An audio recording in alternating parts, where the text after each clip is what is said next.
Hello, everyone, and welcome to today's special edition of a live stream. Welcome, everyone in the chat, and most importantly, welcome to our guys in the chat room. Welcome, Alex Pfeffer, Daniel James, Blake Robinson, and Christopher Sue.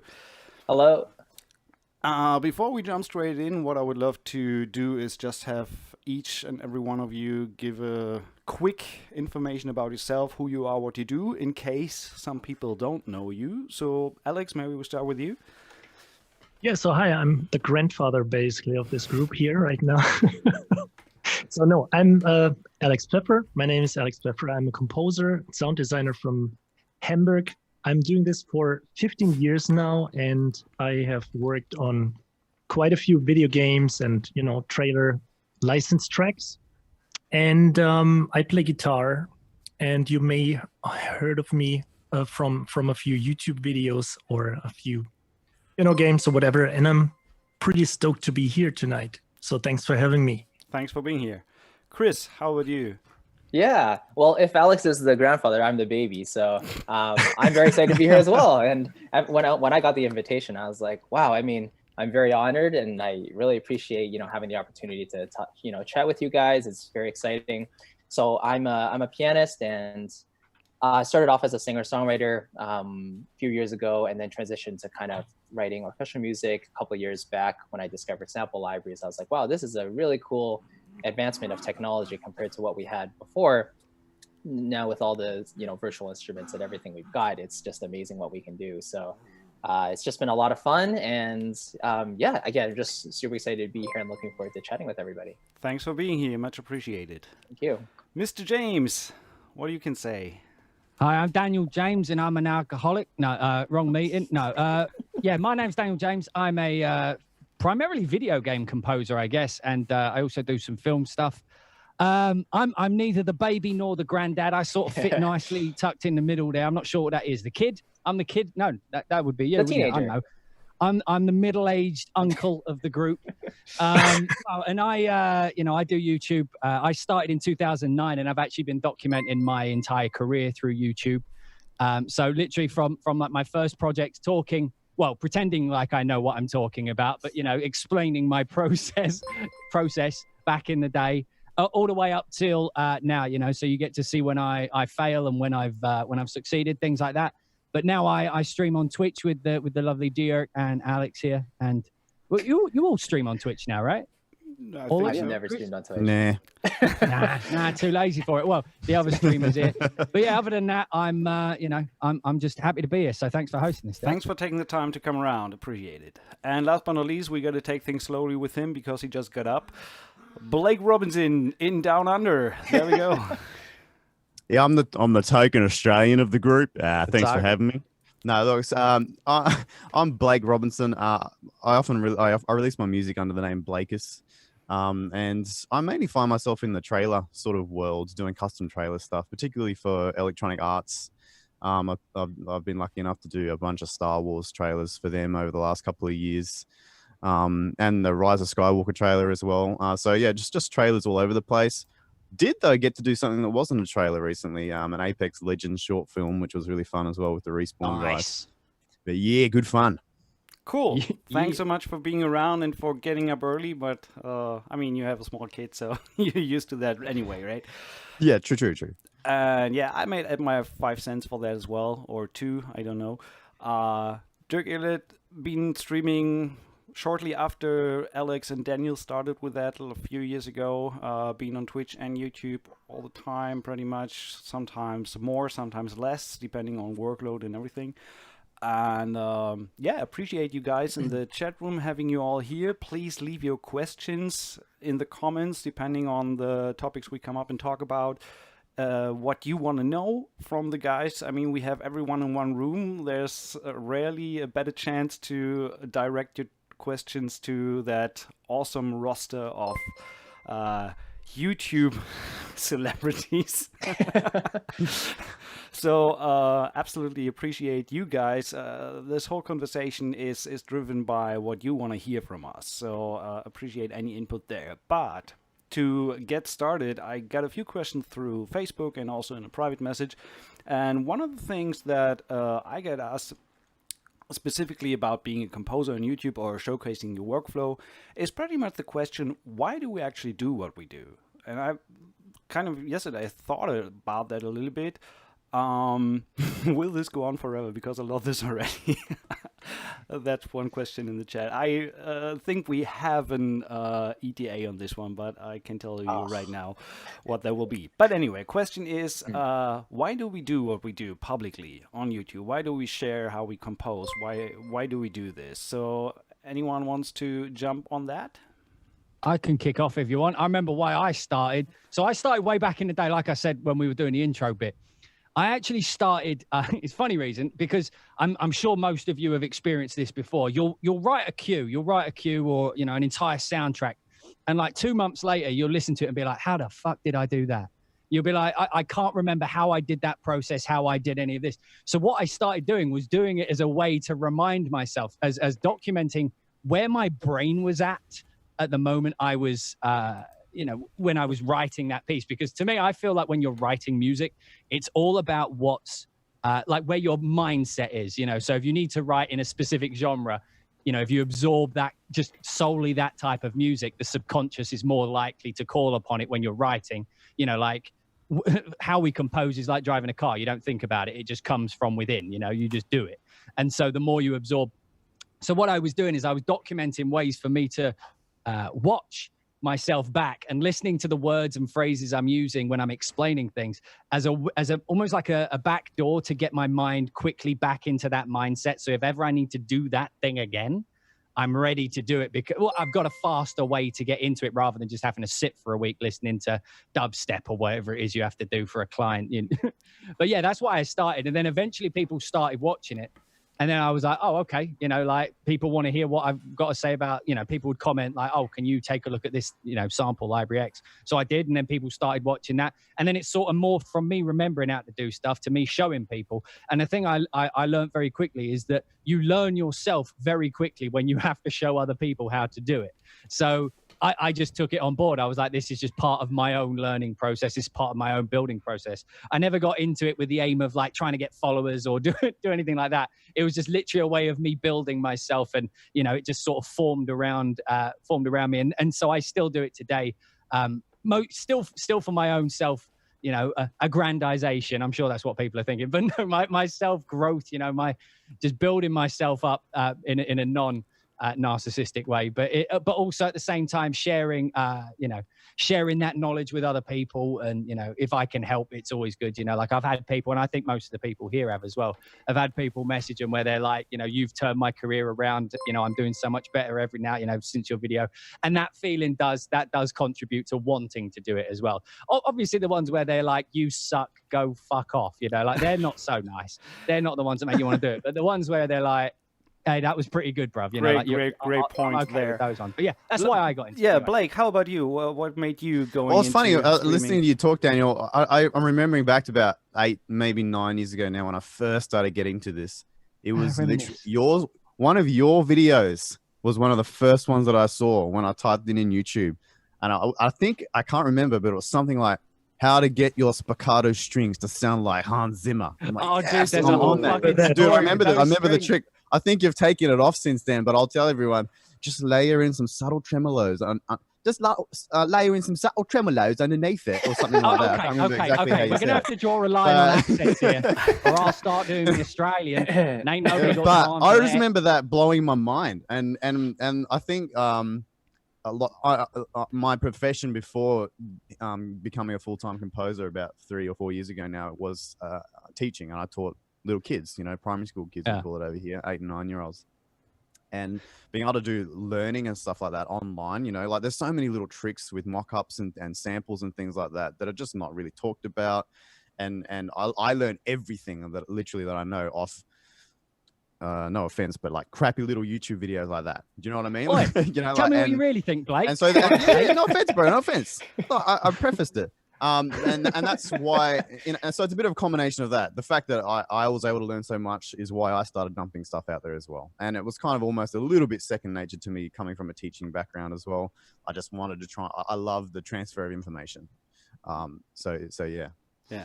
Alex, Blake, can I tell you a story about that Spiccato video? Yeah, sure. Only if it's quick. Only if it's quick, mate.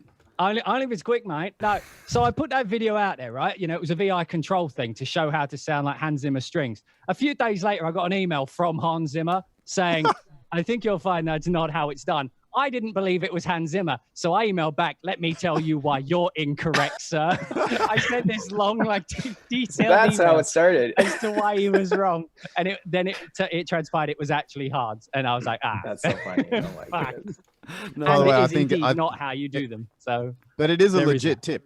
It works. it's absolutely a legit tip. I remember that video very much in my early days when watching one of Daniel's early attempts Definitely, on yeah. videos. Definitely worth it. But Alex, as the grandfather of the streamers, what's your take? What made you go So I into it? actually, back then I just had to check my YouTube account because I actually uploaded my first video in 2008, and I think I did it like 2005 something, and it was for a track called Herophobia, which was I remember that an track. official demo to Storm Drum 2. And the thing is, I hosted, I think, back then there was no social networks. There was no YouTube and Facebook and anything. So we just had forums, we had like the medieval things of, social networks. So I remember that Doug Rogers just posted a demo on the Sounds Online website. And then I received a lot of questions, what did you do? How did you get this track? How did you write this track? How do you compose all these percussions? And this was, the first idea I had of saying like, where can I download, some kind of a software where you can capture the screen of Cubase and just have the piano roll. And this was actually my first walkthrough video. So it basically consisted of, you seeing the piano roll, and I just had some, whatever Magic Movie Maker or something. Yeah. And I just basically put the patch names on top, what I used when you listen to that specific part. And that's it. That's how I started it. And the response was really great. And so I thought, hey, this is fun. And I'm one of these guys, I can't write music all the time. If I just work for like a full week of music, or even if I wrote like 3 hours and one bit, I just have to do something else. I can't go on making music.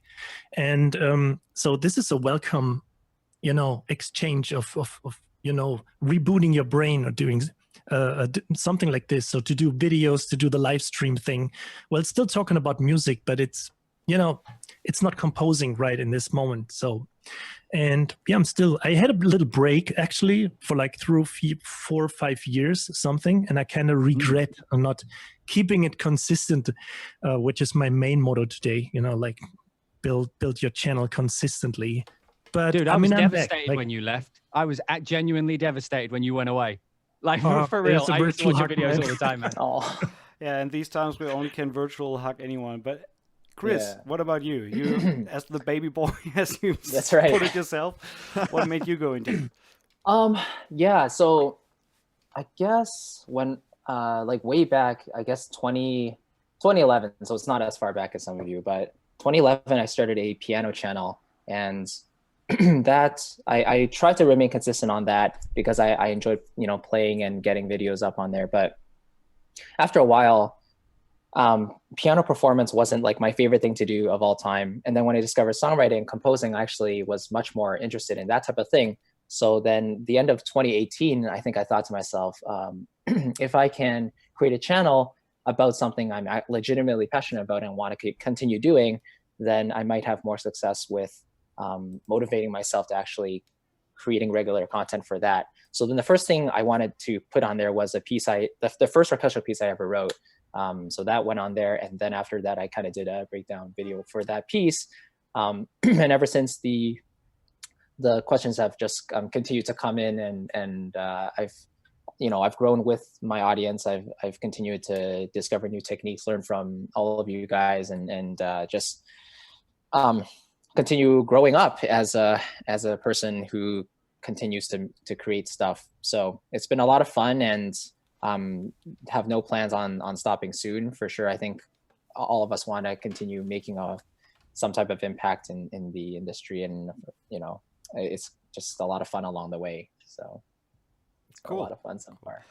Well, it's great to have you guys all live nowadays and see your videos. One question that goes along with that someone asked is there an essential difference? And this is, I think, more a technical thing. Is there a major difference between doing a live stream or pre-made video, like prepping everything and just uploading a video that you have more time to create, or the thrill of being live and anything can happen, so to say? So quickly, maybe jump into that difference, if there's any for you, and what do you, for example, prefer? Do you prefer to be live, or do you prefer to do like sample review, library reviews, or track walkthroughs, something like that, to be done offline and then upload? What's your take on that, Daniel? I tell you what, it was a fucking blessing when live streaming came along, because I hate with a passion doing pre-recorded videos, because I'm always like, hey guys, and then I'm like, was that good enough? Was that good enough? And then I'll like stop 10 minutes in and be like, fuck it, I'm going to start again. Hey guys, Daniel J. Now, was that too powerful? Was that too on the note? And so you practice under the shower, right? Dude, I practice everywhere. To be honest, I'm surprised I'm not practicing on this. In fact, I just threw 2 practice Daniel Jameses out there. So anyway, as I was saying, no, when live streaming came along, it's the kind of person I am is definitely more suited to live streaming. Like I thrive on I'm not like extroverted in that way, but it's like when there's a live chat room and there's live people, I find it much easier to bounce ideas off of people than like on a forum or a message board. But even in like pre-recorded videos, you feel like you're being a bit more canned, a bit more kind of, you're watching what you say, you're trying to be more articulate and stuff. And I tend to find with me, a lot of what my channel's about is just me and my personality, the way I do things. You know what I mean? Like I don't do things the conventional way, not for effect. It's just that my channel's more for me than it is anything else. So that's just what it is. So when live streaming came along, it allows me to just be me. So when I'm doing reviews and overviews and things like that, I feel like I'm more honest with it, because it's channeling through actually me, rather than like trying to impress people. Like I always found when I was pre-recording, I was trying to be like professional and all like proper.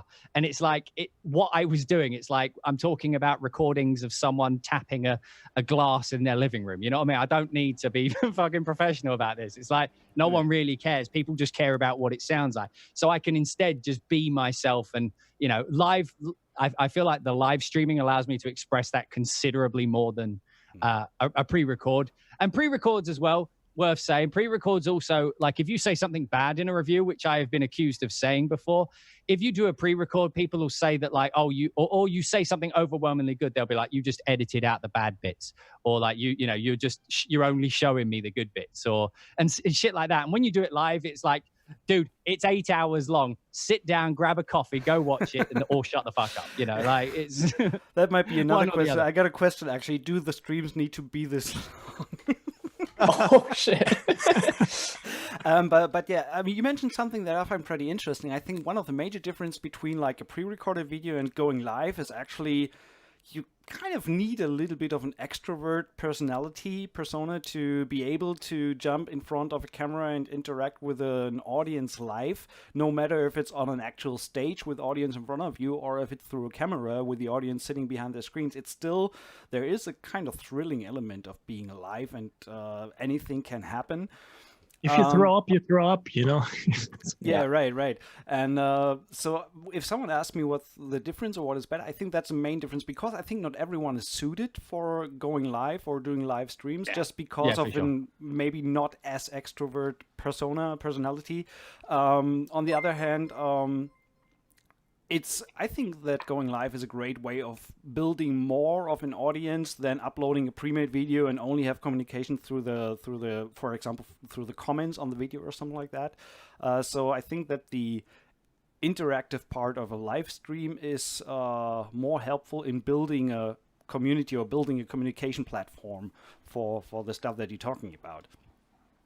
So that's my take on it. Blake, what do you think?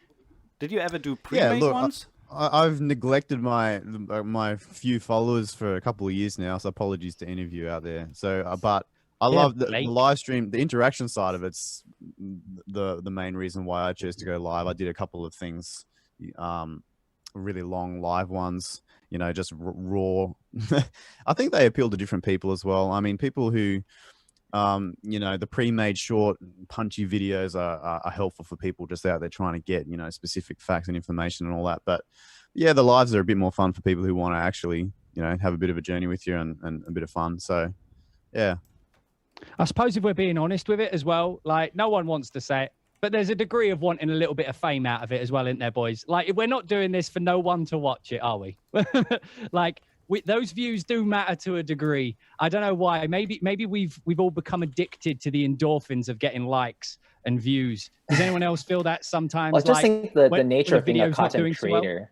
Just the nature of being a content creator in general, like as a producer of something, you want to have your work recognized in some degree, right? An artist, exactly. Yeah, exactly. No one makes art to be put in a cupboard. Right. Yeah. I just looked at my first YouTube upload, and it was definitely me just posting a mock-up, basically trying to, and you don't do that for any other reason than for people to hear it. Right. Right, exactly. Right. So any other notices on live versus pre-made, Alex? I think you didn't say anything about that, and you did both. I know that for sure. I pretty much agree with Daniel because, you know, it's the interaction thrill. You know, you have your live on camera, and I mean, there is like this constant brain fart plug-in in a German's brain, especially when you're talking English, because you always have to translate first before you get it out. And then I'm one of these guys who sometimes gets into that, you know, kind of that grandfather on the Muppet Show, just going on stage and then where are you guys? You know, oh, it's this way, you know. So you really have to think first what you're trying to say, and then you get into some route you think through in German, and then you head in out in English. And this is kind of a challenge. And this is the thrilling when you go live and you interact with people and everybody sees you. And what's important for me, why I did go live, is that everybody also sees you failing, because I totally suck on playing piano. You know, I totally fail. I can, you know, just ask me to play like some kind of a track. I can't. But this is also what I want people to see, because on YouTube videos, it's like everybody's like, you know, I'm just anyways. What's wrong with that, Alex? What's wrong with posing? Yeah, I was going to say that's what DJ does. Yeah. What's wrong with that? What are you talking about? What's the problem? The disco moves, we bring them in. Can I just make another point? Sorry, between the live. I genuinely believe that once you get live streams set up, which it can be complicated at first, but once it's set up, it's considerably easier to live stream than to do a video for YouTube. Yeah, that's true. That's true. I can just put the camera on, push record, and it's beamed out to everyone. There's a chat room already done for me, and when it's done, it's put in an archive, and then I can choose if I can be bothered to go cut it up, deal with it, see if there's anything decent for YouTube, you know. Like, whereas if you do a YouTube video, you have to set up the camera, you have to record it, you have to make sure you actually recorded it. Has anybody done that one? Not actually push the record button, that fucking sucks. Anyway, but like you have to record it, and then you have to sync the audio together, then you have to edit it together, you know, cut out all the bits. Some cameras only let you record for 30 minutes at a time. For someone like me, you can imagine that's a bit of a problem, right? And then so you edit it all together, and then you have to export it, which takes fucking hours if you're doing it in 4K. Then you have to upload it, which takes another few. You know what I mean? It's just much easier to just go stream. I'm done, you know? That's my effort for the day. Cool. Going on, there was a great question in the chat room regarding myself and Daniel being in LA now, having moved from good old Europe over here, and Alex staying in Germany, Blake in Australia, and Chris, I think you're in Canada, right? I'm in Canada, yeah. So the question was how much that had an influence on the career being in LA, or even other way around, not being in LA, how much of that has an influence on your career. So maybe that's a quick thing to talk about. Daniel, you being in LA, did you feel that made a major difference, your move? To be honest, like I did all of my dream projects. You know, I did them in Battle, with the little village just outside Hastings. You know, it's a little quaint village. So I didn't need to be in LA to do the things I wanted. But I heard it put really well by someone. It's like I think it might have been Dean Ogden I heard it from, but it's like you don't get points for being in LA, but you do get points taken away for not being here. And by that it means no one's going to give you anything just because you're in LA, but there are opportunities you might miss because you're not here. right? So it's like it's an opportunity more than it is like a thing that's guaranteed. So moving here like puts you in a position to get lucky more often because, you know, there's more directors here. There's a chance you go down to Trader Joe's and you're both going for the same crumpets. Boom, director, you know, you've met someone. That's not going to happen in battle. You know, it's going to be me and Ethel fighting over the last eggs. You know, it's not the same kind of balance. So just being here, you know, you're amongst the famous people. You're amongst the creatives. You're amongst the artists, the singers. So if that's the world you're in, it helps to be here. You know, you don't have to be here. Like I said, I did everything I wanted to already before I got here. Now I'm just my wife's a trade commissioner for Finland in Los Angeles. So now I'm more here for her than I need to be here. You know what I mean? Because still, like, most of the work I'm getting is coming from like other parts of America, or like I just did a bunch of Chinese projects, you know, like it doesn't matter. Like that myth of you have to be in LA has kind of gone in the internet age, you know, with people being able to work over the internet. However, that human connection thing does still exist. So again, you don't get any points for being here. You don't get given anything for being here, but you get more, there's more chance you'll have opportunity here if you happen to be here, just proximity, because physically being here, it will make it more. That's pretty much my experience as well. Like coming from a village south of Berlin, 40 kilometers outside of the city, which was like a 250 people village, you don't have much possibilities of meeting someone else working in this industry. Even when you told someone you're a professional musician or composer, anyone asks you, no, I mean, what do you do to earn a living? So that is kind of out of the question in these rural areas outside. And coming to LA, it felt way more normal being in this industry because everyone else is too. So you're just a part of something bigger, not the special strange guy that is doing something in Hollywood or whatever.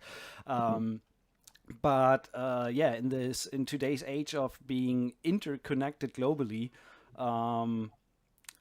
I mean, look at us. Look how spread out we are. Look, poor old Blake had to get up at 7 a.m. to make this happen. You know what I mean? Like that's the genius of the internet. That's why you don't need it as much. Which still, look at the poor boy. Which still, on the other hand, I mean, there are moments when, let's be honest, there are certain types of job that don't happen if you're not in the city. I had the same thing. I worked with a trailer house, and I couldn't have worked on that trailer even if the pitch didn't work out in the end, but I couldn't have done it if I wouldn't have actually physically entered their door, signed the NDA, and sitting down with the trailer editor and talk about what they need. So because they have no way of sending anything out into the world. So if you're not here, that's an opportunity you are going to miss out if you're not around. So that's also considering your personality, though, right? Because naturally, if you want these opportunities, you have to be willing to actually go out and get them. Because you could live in LA, you could live in a very widely populated area, but if you're just an introvert, you don't want to go out and get those opportunities, then what's the point, right? Correct. For me, for example, I'm in Canada. I'm in the most rural area of Canada you can be.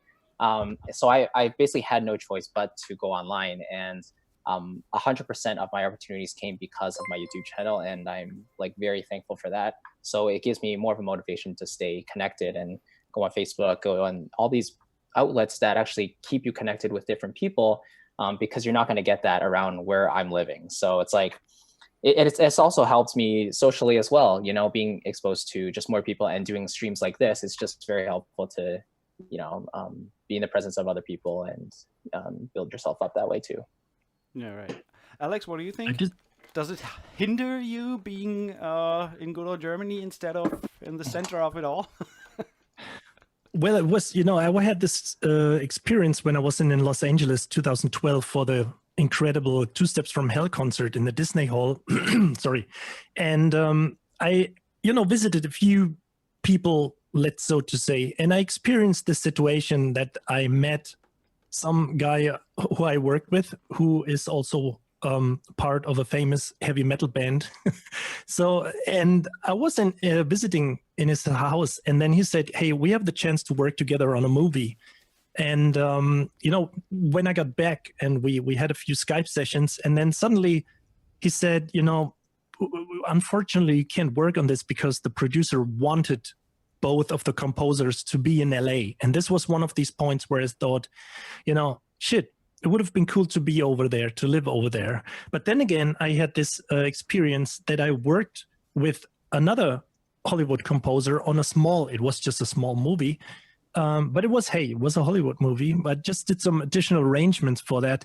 And I did it from Hamburg, so it works. So I don't regret it. And I mean, I wrote music for Epic Score. I wrote music for Two Steps from Hell, all these companies, Liquid Cinema, and they all based more or less in LA. So it works. You can sit in Hamburg, which is also not just a small, town.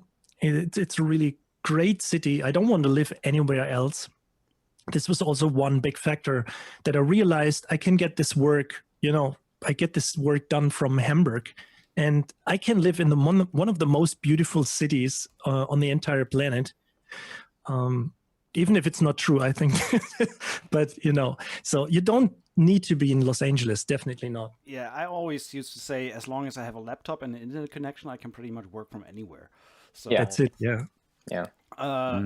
Something that goes along with that as well, like the whole stages of the industry being in LA, and a lot of questions, or a question that comes up every now and then is how do you actually get into the whole process of a working composer? What's the best way to? I mean, if there were a golden recipe, I would have written a book about it and be rich on an island somewhere.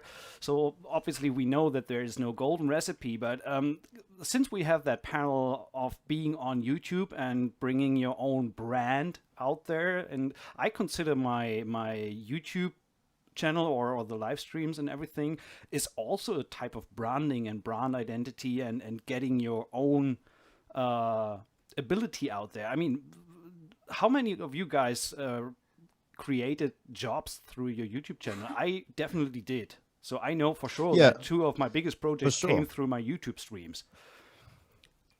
So that's how I got all my work. And this touches on the last point a little bit too, where, and for anyone out there watching who lives in like the middle of nowhere, like me and Chris or whoever else, are a lot of jobs that you can only get in LA, there are so many jobs that you can get living anywhere. And so it doesn't matter where you live. Right. If you can do the job, way more of them. Yeah. Yeah, exactly. The only thing people care about really is whether you can do the job. And if you can do it from a little tin shed in the outback, then that's good enough, mate. So, and they don't care. So, and the YouTube shows that. The YouTube shows that you know absolutely how to do it. That's the point, isn't it? And I encourage people to put stuff out on YouTube and SoundCloud. And I mean, how are people going to hear it if you don't? And my philosophy was always, all right, I'm going to make some music. I'm going to chuck it on the internet.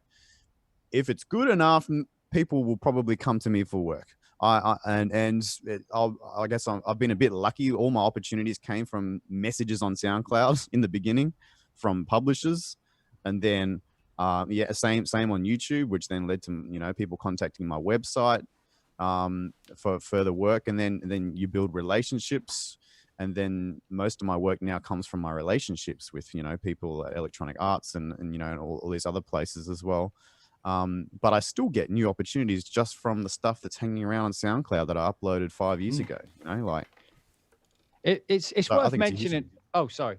I was just going to say it's worth mentioning. I completely forgot what I was going to say then. Carry on. Okay, there we go. No. Oh, Daniel James. Only one. I let it go because I thought I'd interrupted him. So I was like, actually, go on. You go. I'm done, mate. It just went. It just disappeared. That was so fast. I can speak from that perspective. I like Blake here. Like I said, I got 100% of my work from YouTube. And I think for me, the most important thing, or for any like content creator or person looking for work as a composer, is to have some sort of presentable portfolio. And when that opportunity does come in, you have to be able to be contacted easily. There are so many cases where like people are advertising their work, and then I kind of check out, contact me here, and either the links are not working or their profiles on some network are just down or something, and then that person just loses their prospect just like that. So it's like having a portfolio, having a body of work that you can present, also being like a people person. You just learn to work with people. It's just something you just get with experience, I guess. You reminded me what I was going to say. Sorry. Did I? Okay. You're next. Thank you. Yeah. And just being easy to contact, and also over delivering. I think that's kind of the key thing. Like when you're working with somebody, for the most part, it's not enough just to do the work and then just say, okay, I'm finished. It's always better to kind of go a little bit extra and say, like, is there anything else I can do for you? Or for the next time, maybe I can help you do this as part of our deal or something, you know? So you just want to make it kind of like a customer experience as pleasant as possible. I think that really contributes to repeat clients as well. Yeah. Sorry, the thing I was going to say is, and it's ironic enough, it's that like the thing with YouTube and videos and streams and as well is that your personality translates. I know that was a funny thing to forget, 100%. Knowing old narcissistic me. But anyway, it's like it translates in a way that like a cold call or an email or a SoundCloud link won't. You know what I mean? And this is a personality driven industry. And by that, I mean, like it's like it's already been mentioned. It's like interconnected networks and connections and friends of people. And sometimes, you know, sometimes people just have a personality that doesn't meet that kind of personality of that team or that group, you know, like that people think and feel in different ways. And, you know, when you put yourself out in videos and live streams and stuff, who you are translates and comes across. And so like, I've definitely had work that people have been like, nothing you've done's like exactly what we're looking for, but like you seem like you know what you're talking about and the kind of person we'd get on, you know, and we'd go out for a drink or whatever and realize we get on, and then we'll try and figure it out together. So like they, you know, I've had people come to me even, you know, not hearing if I can do it or not, simply because of the personality. And that's not me being like, I've got a great personality. It's just that my personality exists like in a quantifiable fashion. Like people can go watch videos and then be like, that's the kind of person that person is. And they'll know whether or not they like that or dislike that. And that's fine, you know, because there is enough people on both sides. You know, there's going to be enough people that like me and enough people that hate me in the world for every one of us. You know what I mean? So if you're being yourself. Sorry, but I remember that in your streams, Daniel, that somebody complained that you curse a lot. Yeah. Wasn't it? I mean, if somebody doesn't like you, then just switch off, you know, because that's your personality and that's how you handle things. And yes. Cool. I couldn't stop it if I tried, Alex. I couldn't stop it if I tried. There we go.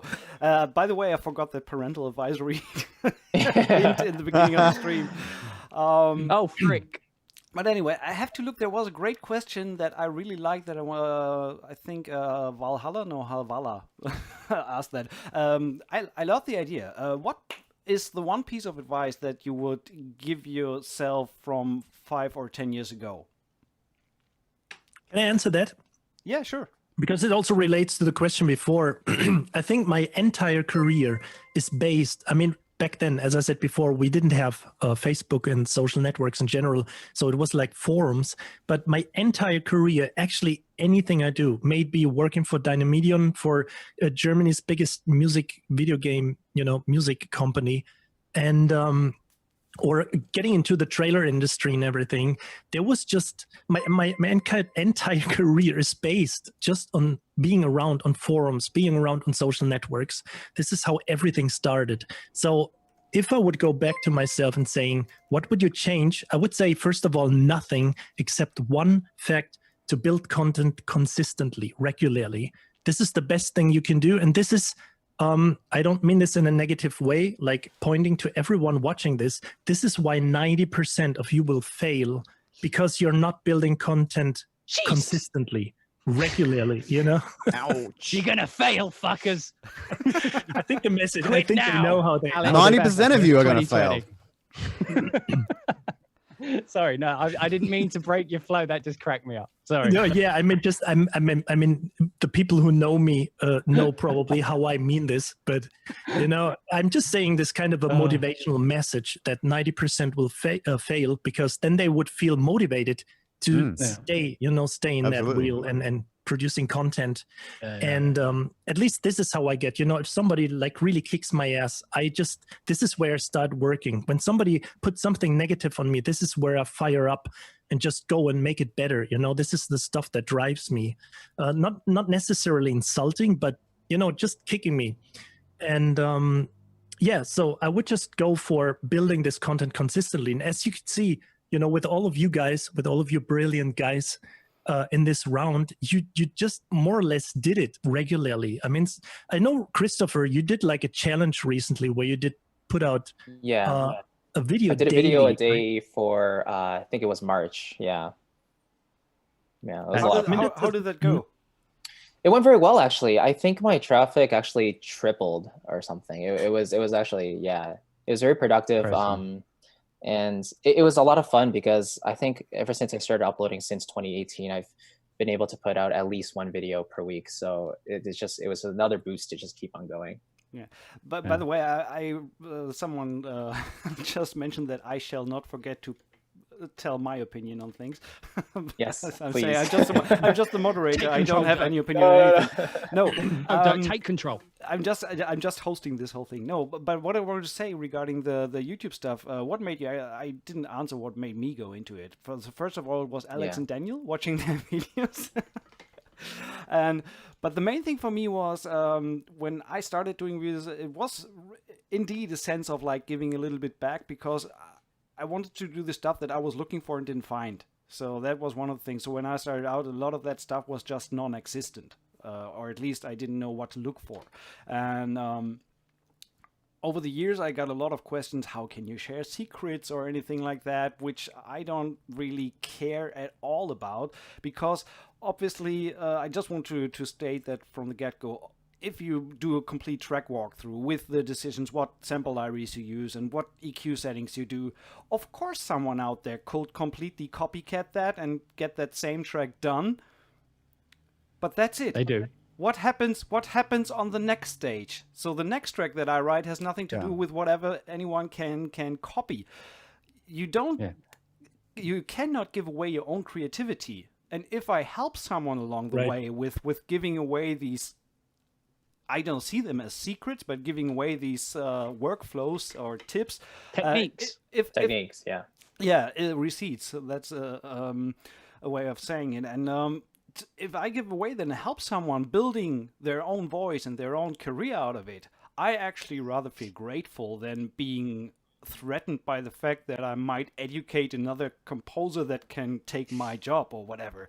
Yeah, that's not going to happen. They're coming for your job, Dirk. They're coming for your job. Exactly. Yeah.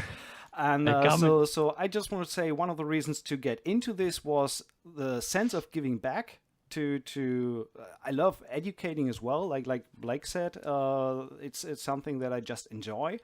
And honestly, I mean, so someone recently complained about one of my videos why there's like 4 commercials in the first 20 minutes. I didn't even know it was that much, so I needed to change my settings. But obviously, I mean, if you have a certain threshold, a certain view count, like 10,000 subscribers, it's not like you get friggin' rich of it. But if you can pay your power bill with that, that's fine. You know, and so I'm not in it for the money, but I also do not throw money away. So if I can make some bucks from that, of course I do.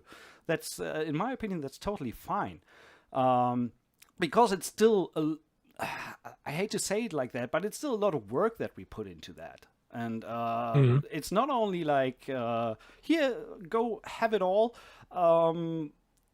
Of course, I expect a little bit of a return if I share something. Not in terms of that I want to get paid for it, but we all have our PayPal buttons on the website or something like that, asking for support. Oh yeah, I'm for sale. There is a PayPal. Right. So we have the Twitch button that people can apply. We set up a Patreon page to ask for support, because we all are in it to make a living from that. So I think people also need to understand that as much fun and game that is, and we're chatting around, we're still making a living from that. It is our job to create. And obviously we kind of can expect a little bit of a return. That not necessarily has to be all in monetary terms.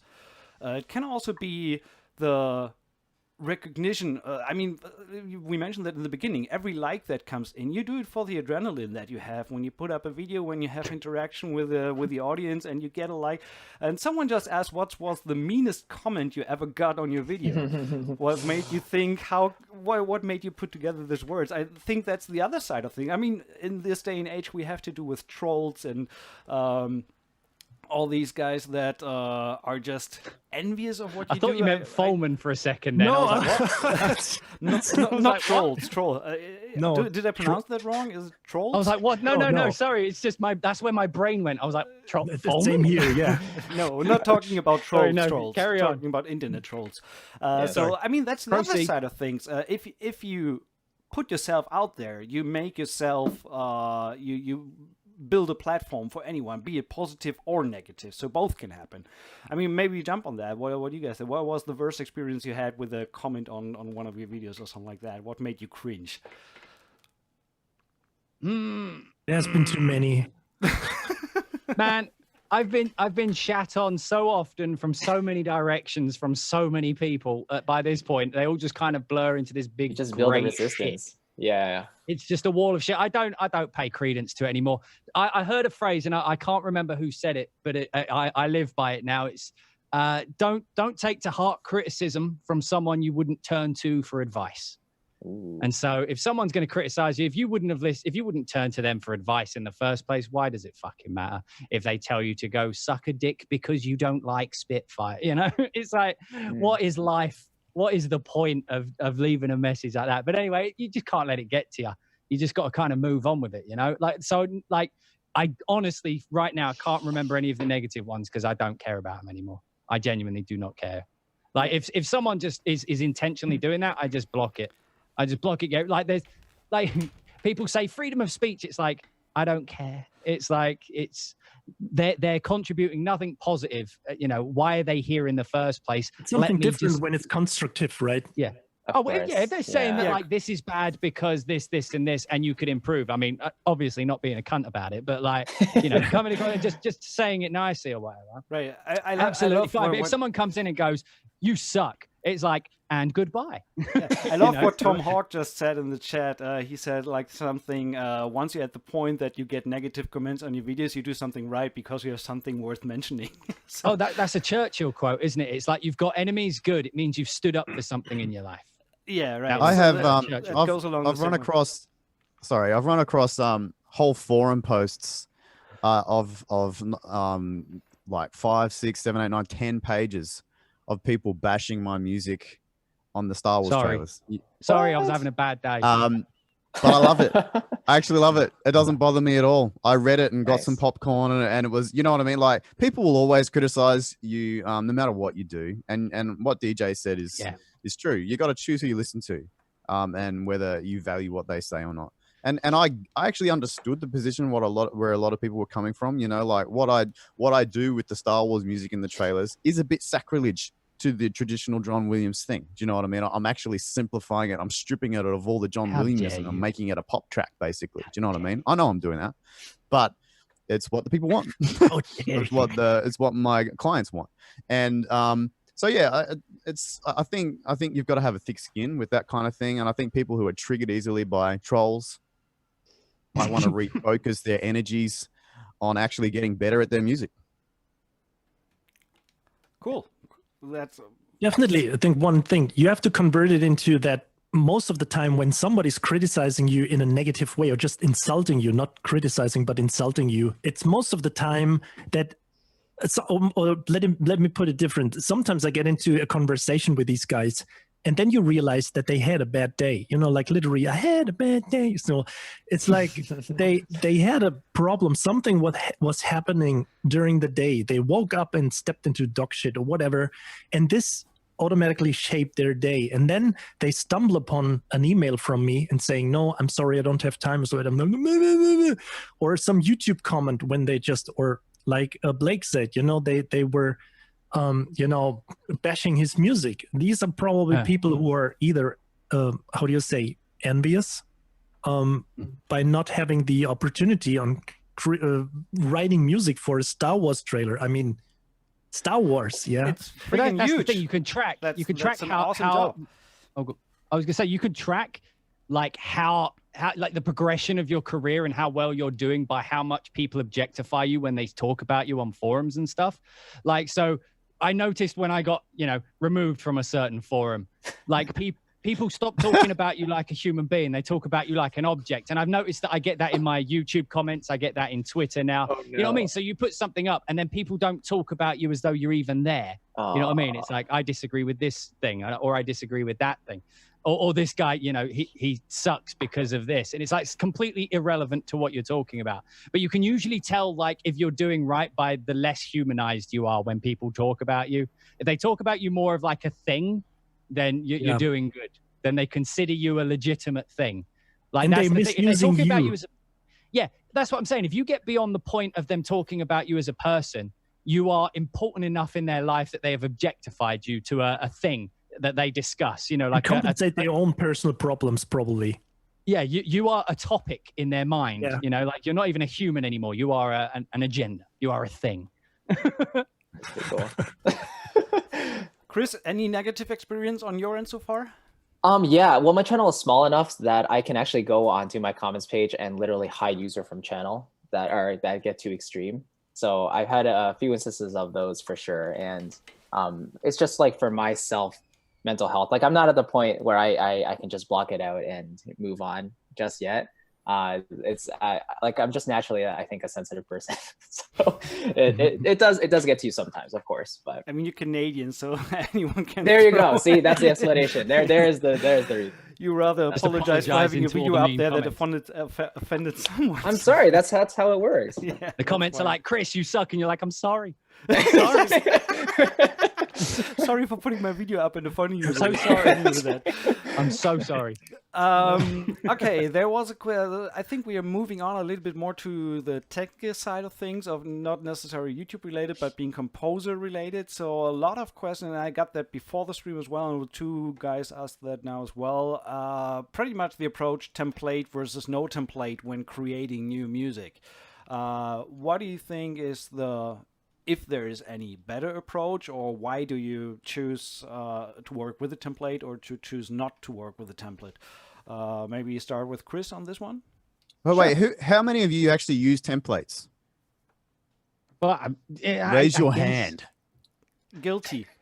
Who doesn't use a template? Maybe it's a better question. a multi-layered answer. Yeah, me too, Daniel.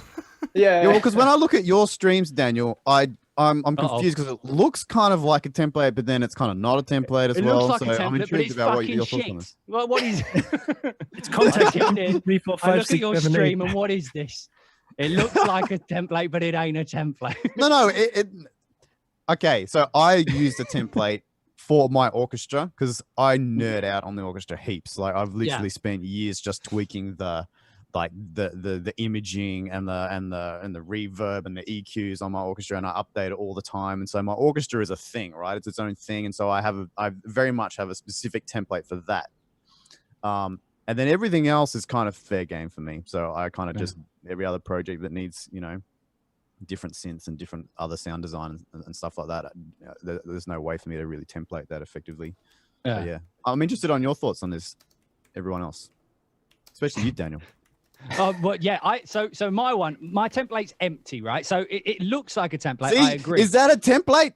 Let me explain myself. Let me explain myself. I've got a whole thing lined up. Don't make me forget it again. Okay, sorry. Starting to go. Right. So no, my template is basically, it looks like a template. So I have a section for strings, brass, percussion, all the sections. But they're basically just a folder with empty MIDI channels pointed to a singular instrument track of Contact that's empty.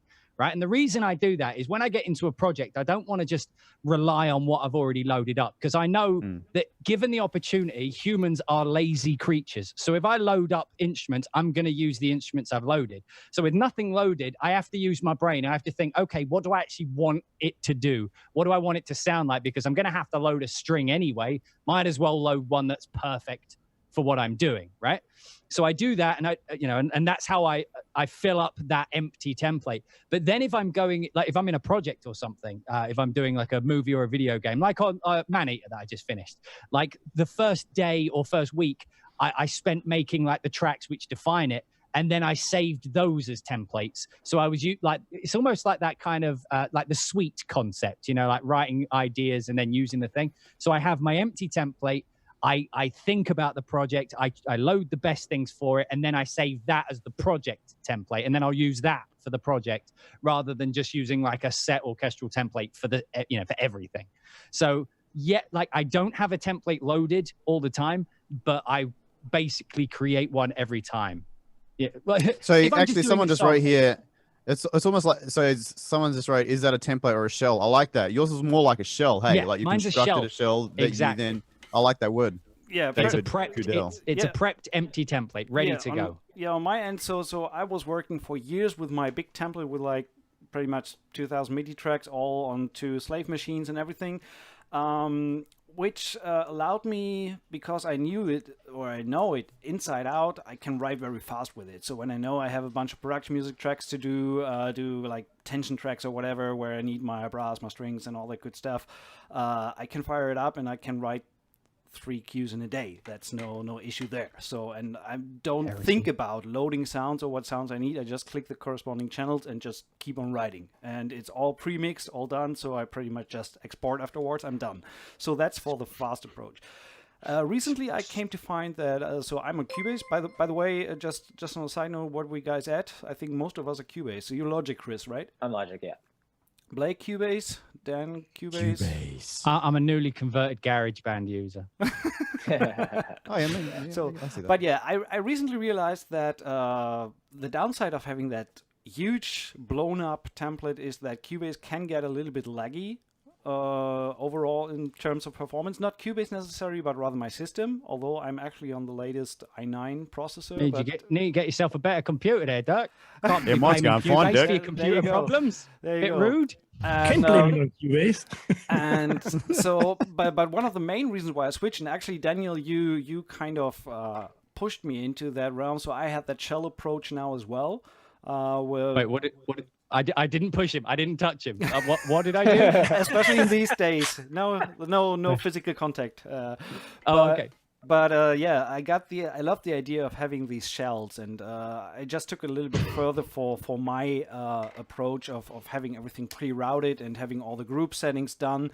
So what I have when I open my Contact now, I have pretty much 16 empty instruments sitting there, like violin 1, violin 2, viola, cello. So when I load from the quick load menu, and I actually love the Contact quick load menu, I completely got rid of the library panel view because I hate scrolling all the way down to look for a sound, and the quick load is actually amazing for that, because right click and I just created all these empty instruments within that Contact instance to know where I need to put the cello when I load it, because then I know that it's already routed to its cello group, etc., where I have all the other stuff sitting.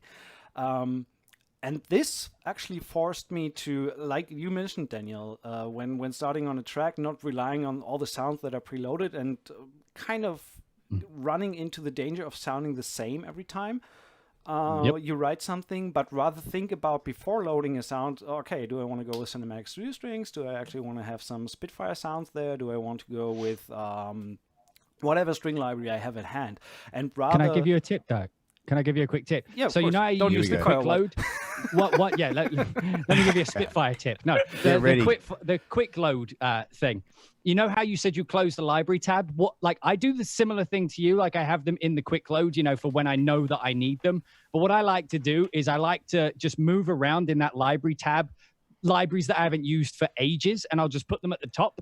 So then, like, I look at it and I'm like, oh, I could give that a go. And it just makes you think in a completely different way, because we have so many samples that we just don't use that are still decent, because at the end of the day, they're just sounds, you know what I mean? Just because they were recorded 10 years ago. Yeah, it's like you have different colors in the shelf that you choose to paint your picture. So the library tab for me is like the inspiration tab. So whenever you see me stream, you'll always see like Mysteria and Thrill and things that just make my brain go in a different direction. And then I'll always load the things I'm looking like. If I go, oh, I need this, I'll usually go to the quick load because I know where it is. In your decision, are you more driven by the graphics of the library? Is that what inspires you? Oh, I'm a fucking magpie. If something's shiny, I'll just gravitate towards it. I'll be like, I don't care if it sounds shit. We're putting Mysteria in, That Mysteria doesn't sound shit, by the way. Just so we're clear on that. Yeah, and by the way, I don't actually use GarageBand. I just want to be clear for anyone watching this on YouTube VODs. Any potential all the kiddos running out now grabbing GarageBand from the Apple Store. Oh God, yeah. Anyway, but yeah, wanted to finish Inspiration, that the big template, I still use it when I need to work fast and know that this is exactly the sounds that I'm using for what I'm going to do. But I do love the freedom that empty shell template approach gives me in exploring not new sounds, because I still have them already, but I forgot about them that I had. The same as you, like when you scroll through the library panel, and what I did is I just have the same grouping that I have in my overall template, like strings, brass, woodwinds, etc. I have the same groups in my quick load now, and if I click on strings, then I have all developers like Heaviosity, Spitfire, or ATO, whatever, and that. Just the fact alone to build this quick load, this is the painful process to build your quick load menu, because that takes some time, because you need to sift through all your libraries and drag them in manually. But that actually helped me to realize what kind of shit I actually have, because once I got to the drives that are not SSDs but HDDs, then you realize, I have shit ton of stuff lying there that I haven't touched in years. But once it's in the quick load, it kind of reminds me of and explore more sonic possibilities that I wouldn't have done in the regular template that I use. So that's my take there. Alex, what do you do?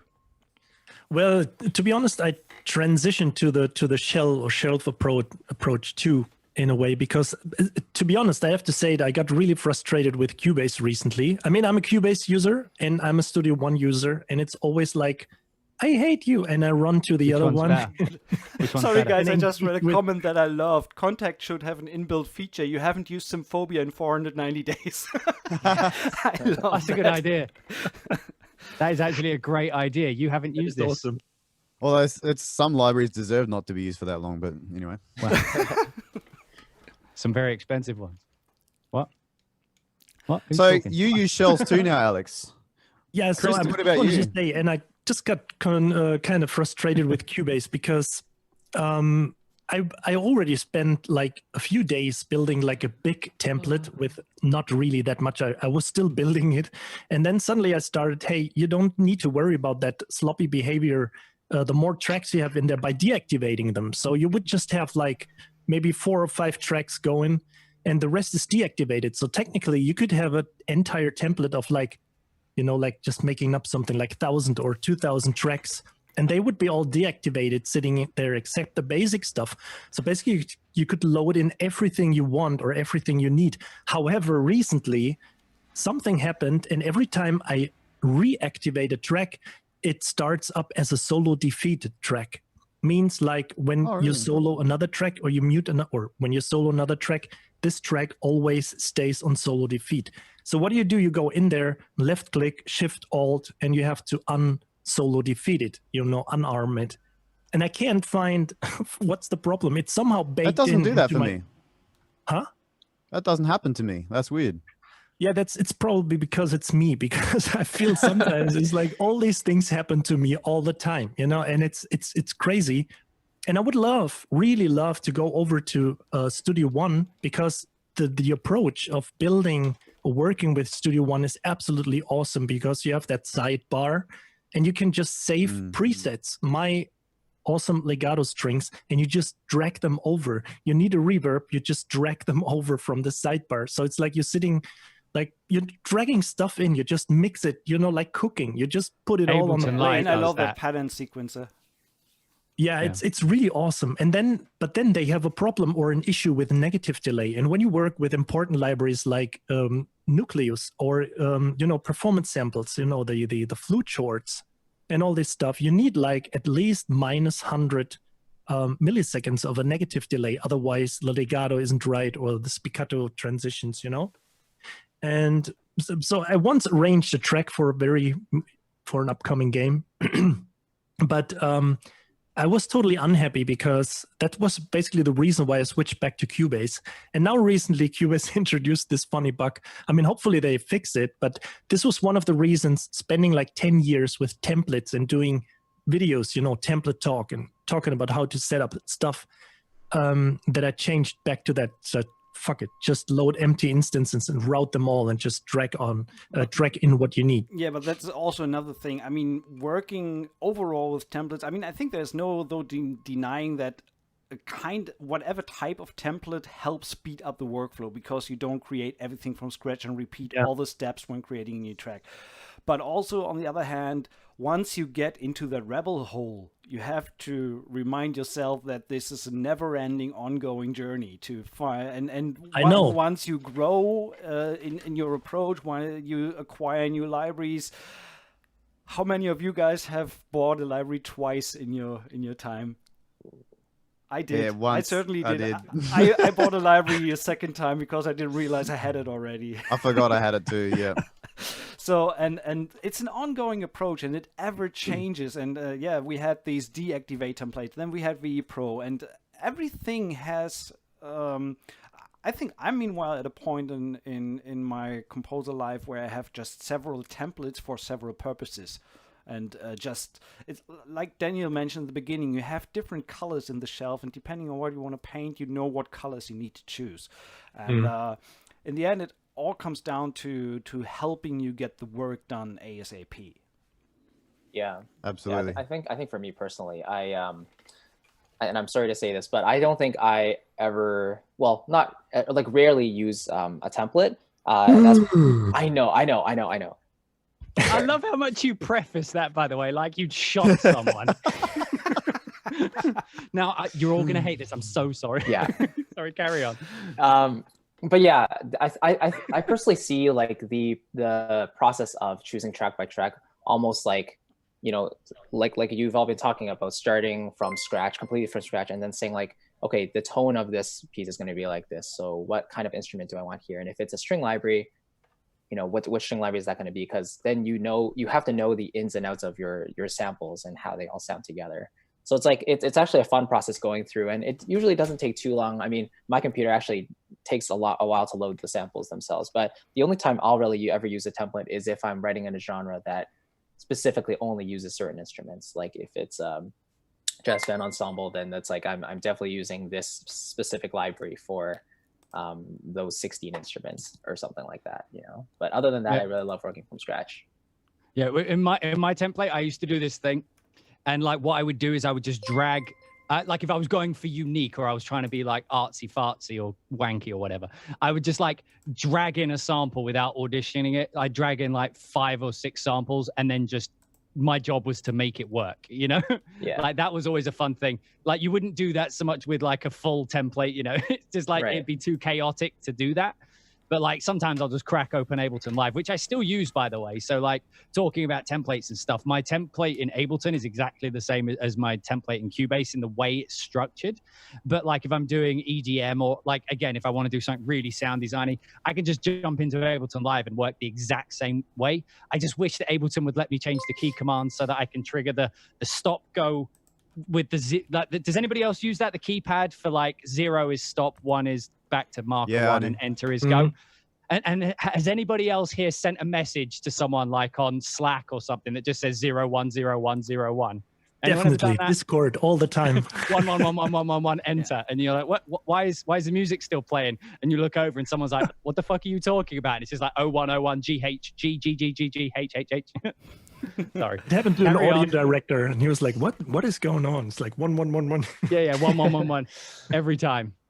It's the same thing as your track naming, like final version, final, fuck it, now it's the real final. Oh, sorry. Can I just put?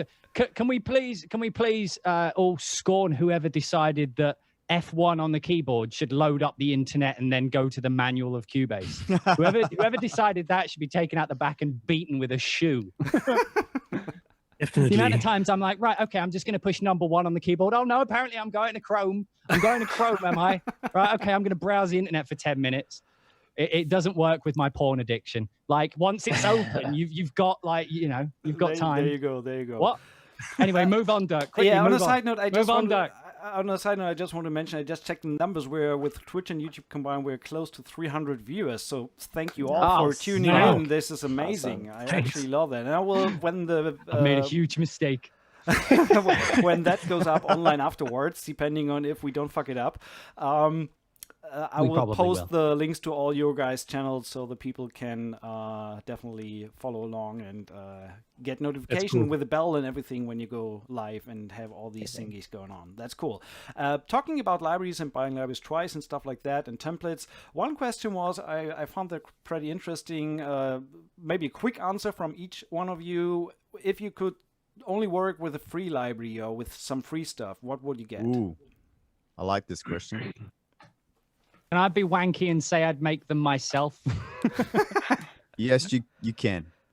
Yeah, of like course. if I was forced to be using free stuff anyway, I mean, I would probably use Spitfire Labs. I'd probably use all of them. Project Sam. I'd probably use the entire gambit of free stuffs in reality. But if like we were in that situation, I'd much rather just try recording shit myself. Like I've got enough to write a score. I feel, Good point. you know, with just Good a point there. microphone and my synths. But if we That killed that conversation. if you don't have a mic available right now to record something, do you know of anything that's free available on the market that you actually do? Okay, like? so one of my good friends, Jasper Blunk, who has also made a lot of the Oh, fuck. samples that I use, he has a lot of good freebies. Well, actually, I think he may have just stopped them. I They think may he have just stopped them, discontinued but they were them, yeah. great when they were. Ah, Well, thank Angry you. It was called Angry. It was called Angry Brass. I Yes, think yeah. it was. Amazing. And that was better than a lot of other brass that you could even pay for. Yeah. Um, I just remembered a really good one, by the way. Does anybody here have the G-Town percussion? Yes. G-Town percussion. Yes. G-Town Percussion is the greatest percussion library, but you have to search for it. If I Tobias remember, sorry, Marburger. I just need to explain this. Is from what I heard, and again, I apologize if I get this wrong, but the story I like is that like there was a conversation with a developer at the time who was adamant that no, percussion must be recorded dry, so that you can add reverb later. And then this guy comes along and he's like, nah, record it with the room mics. It will sound more real. And everybody was like, nah, you're talking shit. So the dude just went and recorded it and gave it away for free. Like, fuck you. And it's one of the greatest percussion libraries ever made. Nice. Funny, I've never heard G-Town, of that. but it's hard to I've find. used that a I got lot. mine as an old Giga file and I converted it with Contact. But like I did that in like 2008. So good luck. It was back in the days of torrents, if you remember those, when that was a thing. I've The never good old heard of those Emule before. times. No, the legit torrents, that was the only way you could get it. Yeah. Like was through torrents because it's free. It's not like I'm not pirating it. It was a free library Yeah, right. given away, but the only way to get hold of it was to go through a torrent. Oh, It was But I free. think there was a website, right, at some point where he Yeah, but it got shut distributed down. them. That's the thing. That's what I'm Okay. saying. It's like, and all the files are like, Yeah. you know, the links have expired and stuff. So you have to like dig for it. I mean, I have it. I could just upload it to you guys and not be a dick. But then again, I'm lazy. So like, again, swings and roundabouts. You don't want to give your secrets away, right? What other free stuff is there? Like I'm actually trying to think now. I know Spitfire just released their Yeah, thing, I know which is that. pretty I cool wanted for to free. mention Spitfire, the Lab series. I mean, they have a shit ton of stuff in there. Yeah, I with use some of them. great sounding instruments. I use some of these on stuff that I worked on. I love their cimbalom, for example, from the Lab series. It's a great sound. If you layer that with piano, it's such a nice texture. So that is definitely a great start for free stuff. The Spitfire Lab series. Yeah, let me just add in there. Orchestral Tools has their layers, which is Oh, that's basically so a cool. Correct, chordal library. true. The only thing it just doesn't have is a legato feature. So when you play one chord to another, it doesn't automatically turn off the previous chord, which a library like CineOrg from Cinesamples does have. The other one is Project Sam's The Free Orchestra, and they actually made it for Contact Player now, which is really, really Good. cool. But it's basically excerpts from their they? Symphovia Yeah, series. Yeah, I think it's And derived can from do the all their other Symphovia stuff. series, right? Yeah, and True Strike and Lumina, like all their big collections. And then they released them all for free over like a course of a few months. And then they repackaged it into this free thing for Contact Player. So Dude, you're just talking about free libraries. You just made me realize how many fucking sample libraries there are in the world. I There's just too had like an many. existential crisis. I yeah, was like, sweet Jesus, there's so many. it's so many. But it's amazing. It's like everyone's trying to. And then, of course, BBC Discover came out, right? So that one's also free. Indeed, it I'm did. quickly sorry, I have to go to pee. I will be back. Oh, for Christ's sake. Actually, Love I the have the story. same problem, Love the but I'm story. hosting this thing. We'll host it, Dirk. No, It's Dude, okay. you that can was- go, We'll host you it. can go take a slash. I'll take over. Yeah, Okay, yeah, I yeah. I mute myself and I will hand it over to Daniel for a moment. I will be back There in we a go. second.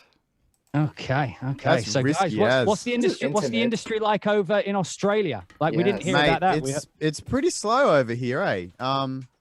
I've tried to Well, that's find work just in the people, Australia innit? before, Oi, oi. but I just don't. The work doesn't. Sorry. Daniel, oh my Sorry, goodness. Sorry, I couldn't resist it. You teed that one up, and I just wanted to knock it out of the park. No, Sorry, I go invited ahead. that one. I invited It's already gone off the rails. Sorry, sorry. Oh, I'm a dick. shit. Carry on. I'm a shit. Come back. Come back.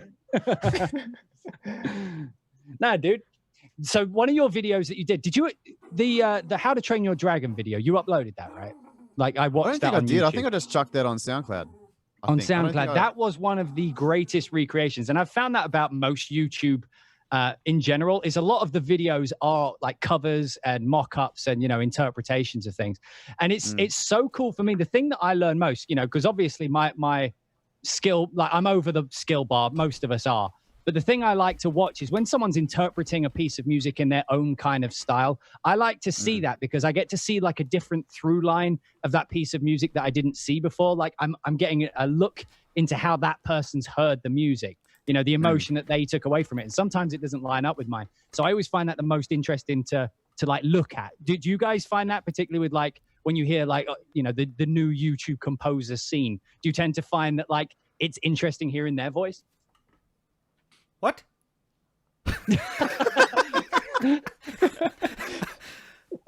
Yeah, I think you could press the set again. Take it away, Dirk. Dirk, it wasn't anything of note. Continue. You are actually you did a not bad job, DJ. Yeah, that that was was good. And yes, Thank you amazing. so much answer for is taking yes. over there. But it's Yeah. way more relaxed now. To And the moderate Germans this whole thing. suitably pee-free. It's all the beer. That's what it is. It's all the German beer. Yeah, there we go. So You Alex know, is but back as the well. main reason why I do remakes in general, like that's my way of like learning. Do you know what I mean? Like, so I'm just trying to figure out how to get my stupid virtual instruments to sound like something that's real. Do you know what I mean? Yeah, And reverse engineering. Not only like the virtual, like the MIDI massaging side of it, but for me, I nerd out heaps on the mixing side of it all as well.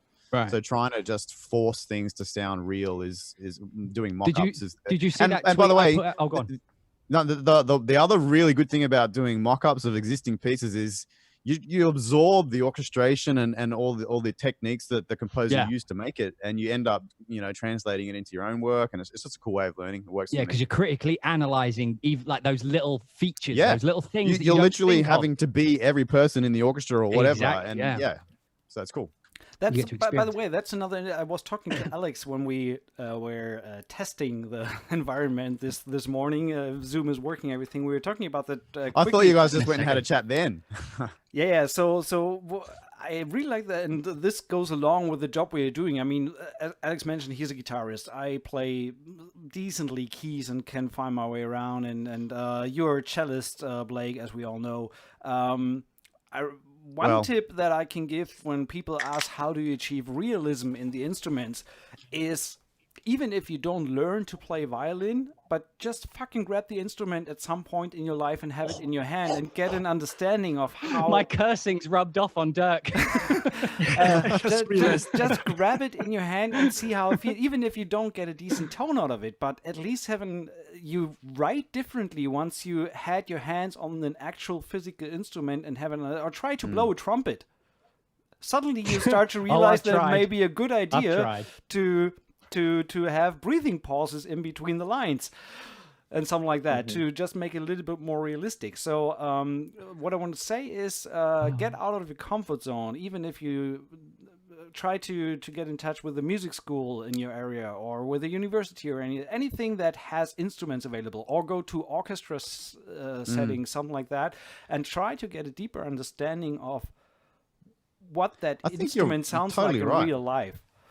Because the most of the stuff that I hear that I think is probably that I admit doesn't sound great, I think it's because the people they haven't really internalized what that instrument actually sounds like, or they don't really understand what an orchestra actually sounds like. Do you know what I mean? So it's an uphill battle to then try and recreate it if you don't understand the intricacies of it all, and whether that's by just listening to it heaps or by, like you said, picking up an instrument.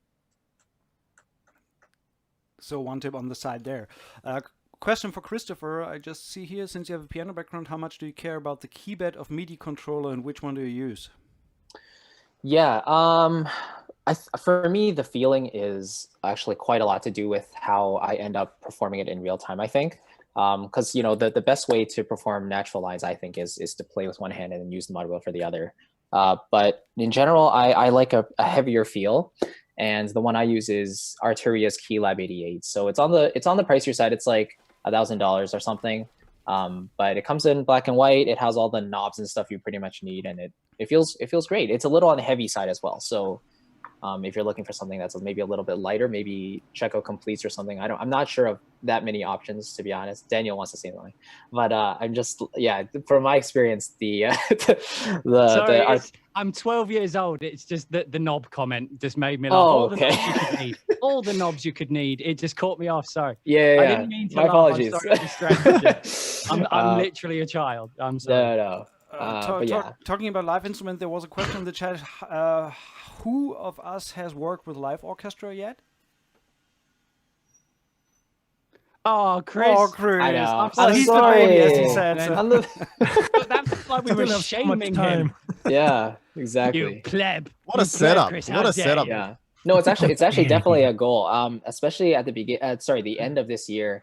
I wrote a big band chart for jazz bands, so I'm definitely looking forward to having that played by live musicians. I loved every single second of the experience, be it in working with a string quartet.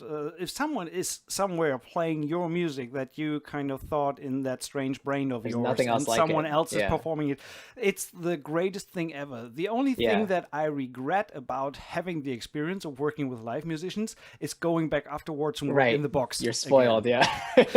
This sucks. Yeah. You want to make sure everything has been recorded with click. Yeah, of course. Yeah. Of course. But yeah, there is especially for a composer, I think it's kind of it always felt like a little threshold, like wherever you are in your career, it's that point when you kind of finally get to work with live performances of your stuff. It's kind of a little threshold that you cross. It's like it's a very special moment. At least that's what it felt like for me. Way to call me out, guys. Nice. All right, let's go. Yeah. Let's continue. Correct. And there was also a question of, do you consider that there's a lot of development in online courses, training for composers? Evanen comes to mind. Evanen courses, that's what I know of. Trailer, sound design courses and stuff like that. Do you guys see that comparable to the standard education from back then at university or whatever? So can you make your way with these kind of online offers that are available nowadays? Is that comparable, or do you see a major difference between the two education types? I think it depends on the way you learn. Some people can learn just by reading a book. Like a lot of people can't. Some people need to see something, like explained to them, shown to them. Some people need to do it for themselves before they get it. So it just depends on the kind of person you are. Like some people are really good at school and some people are really shit at school. But the people who are shit at school aren't always failures in life. You know what I mean? They're just not good at the academia side of it. So for those types of people, learning by yourself is usually better. Like I did really badly in school. For some reason, I just, I can't focus in a school-like environment. And I did go to music school to learn to be a singer, but I only did it for 2 years. I was a good boy for the first year, and then the second year I fell apart. I got bored, as you tend to do, which is just right. Yeah, that I got sent out of classrooms and stuff. I'm like, I'm an adult. Hello. I shouldn't be sent out of the classroom. Anyway, but you know what I mean? It's so like I learned a lot of what I did, just on the internet because the information's there. But that's not to say like there's something to be said about someone correcting you when you're making a mistake. Because sometimes it's like singing is a good example because you can sing and practice all you want, but if no one's correcting your bad habits, then you're going to have those bad habits and you will sound like the end result will be poor, So it's always good to have someone, even if you're learning by yourself, it's good to have someone whose work you respect, genuinely listen to your work and give you honest feedback. And if you're asking for honest feedback, you can't get pissed off if they give you like, this isn't very good. You have to get through that stage. So like, if you're learning by yourself, you have to have like a corrector. You have to have someone who makes sure that like, they're checking for any bad habits you're forming, because that's what school excels at, is like it's discipline. It's getting those bad habits out so that that's what the academia is about. It's the discipline of learning a subject under a set of rules Like that's the rules of the game. You know what I mean? You don't talk during lessons. You don't go out. You don't do this. You focus. Whereas when you do it by yourself, you could be having a wank while doing it. You know what I mean? There's no rules when you're learning something. So you've just got to kind of do it. But anyway, so both that you can have a career either way, but it depends on how you learn. And it depends on if you have someone you trust to actually correct you. That's what I would say. Yeah, that's one reason so many people jump into courses with a community aspect, like membership sites and just online courses in general that have some sort of homework assignments or things where the author or the director will actually go over your work for you. And that just brings the value up so much more. And just in general, like the concept of an online course is so much more affordable than 3 to 4 years of school. And usually you can learn, all that condensed information pretty well in a well-structured course. So I like Daniel said, it's just down to personal taste, what you prefer to learn. But I think courses are a wonderful thing if they're done correctly. Yeah. Blake, as coming from an educational background, what's your take on? I just wanted to cite one. Just want to say one thing that I read in the chat that I find interesting. Of course, 15 hours of video course cannot substitute 3 to 4 years of education at a university. Of course, but maybe 5 courses with 15 hours each can. I think, surprisingly, I find myself agreeing with Daniel again. Love you, bro. It totally depends what kind of learner you are. I actually went to university to study how to study composition and music and all that in general. And I wasn't a person who did very well at school either. I can only focus on things that I know that I'm very interested in. And for me, I found the music official, education to be too broad for the specific area that I wanted to go into, which was, creating orchestral music with a computer. And so I quickly turned to online courses. Mike Verder, I've signed up to a bunch of his stuff. He has some great masterclasses on orchestration and stuff like that. Joel Doyley, I don't know how do we say his last name.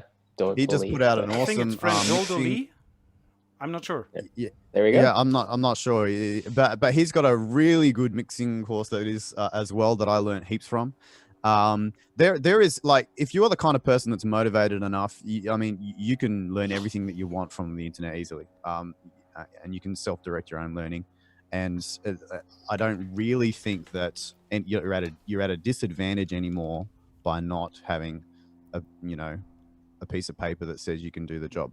And can I just point out, like, learning doesn't have to be like, you don't have to go to an educational video. Like we are all YouTube composers here. Like, you can learn just by watching people work. Like you have to, when you're trying to educate yourself, you have to know what you're trying to achieve. The more specific what it is you're trying to learn, the more likely you are to actually learn it, because then you'll start absorbing the information when it's given to you, even when you're not paying attention. So if you're like, I need to sound like Hans Zimmer, you can get close to that just by listening to Hans Zimmer. Then if you see someone who's writing like Hans Zimmer, you'll get even better. That's what I'm saying. It's like your brain. Try recreating Hans Zimmer track. Exactly. Yeah. It's and like, but that's what I'm saying. Like, it's like I could totally like.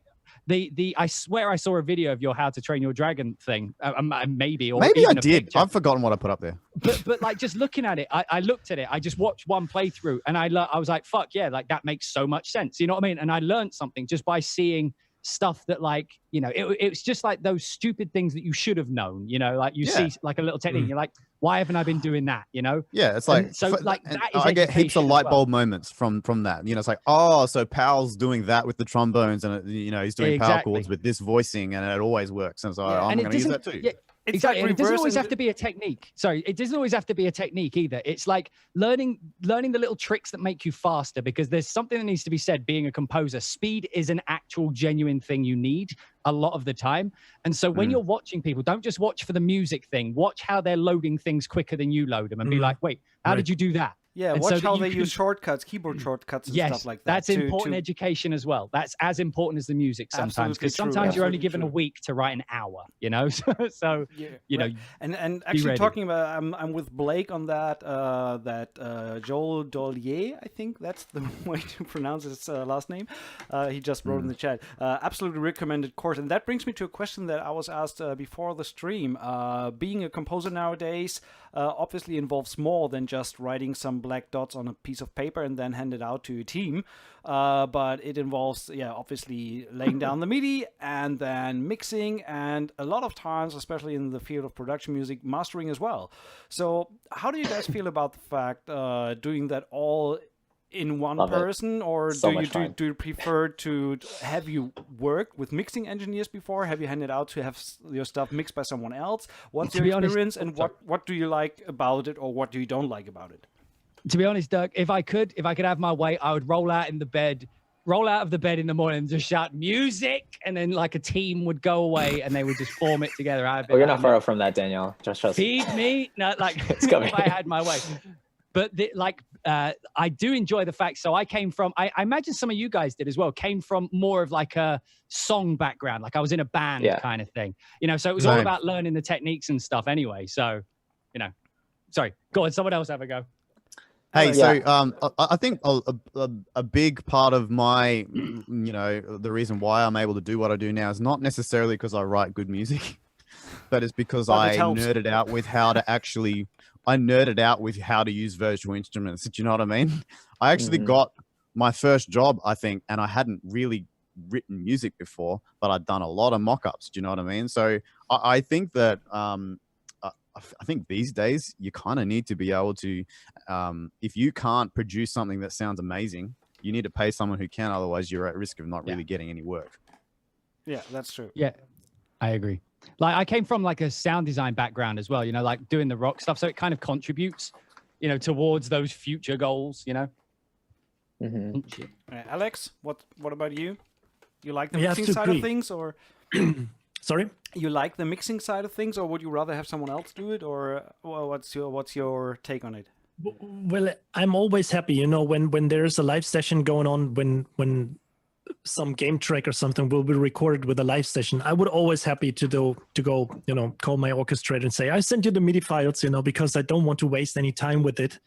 And it's not because I don't like, you know, music theory or, you know, working out how or a perfect arrangement for the orchestra, but they're better people at this.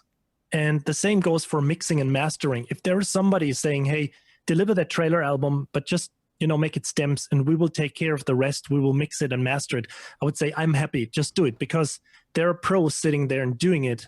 And if there's a budget, I wouldn't have a problem to just call. So I called some mastering studio to master me a track I've written for a sample library, which was rejected, by the way, but that's how it goes sometimes.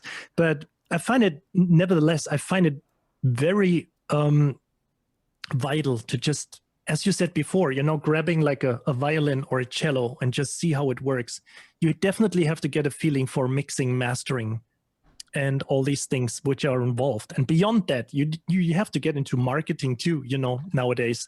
So how to promote yourself, how to build your brand and all these things. So definitely I feel like the more you do it all yourself as well, the more of a control freak you actually become with it all. You know what I mean? So the more like you get used to your own particular way of mixing and mastering.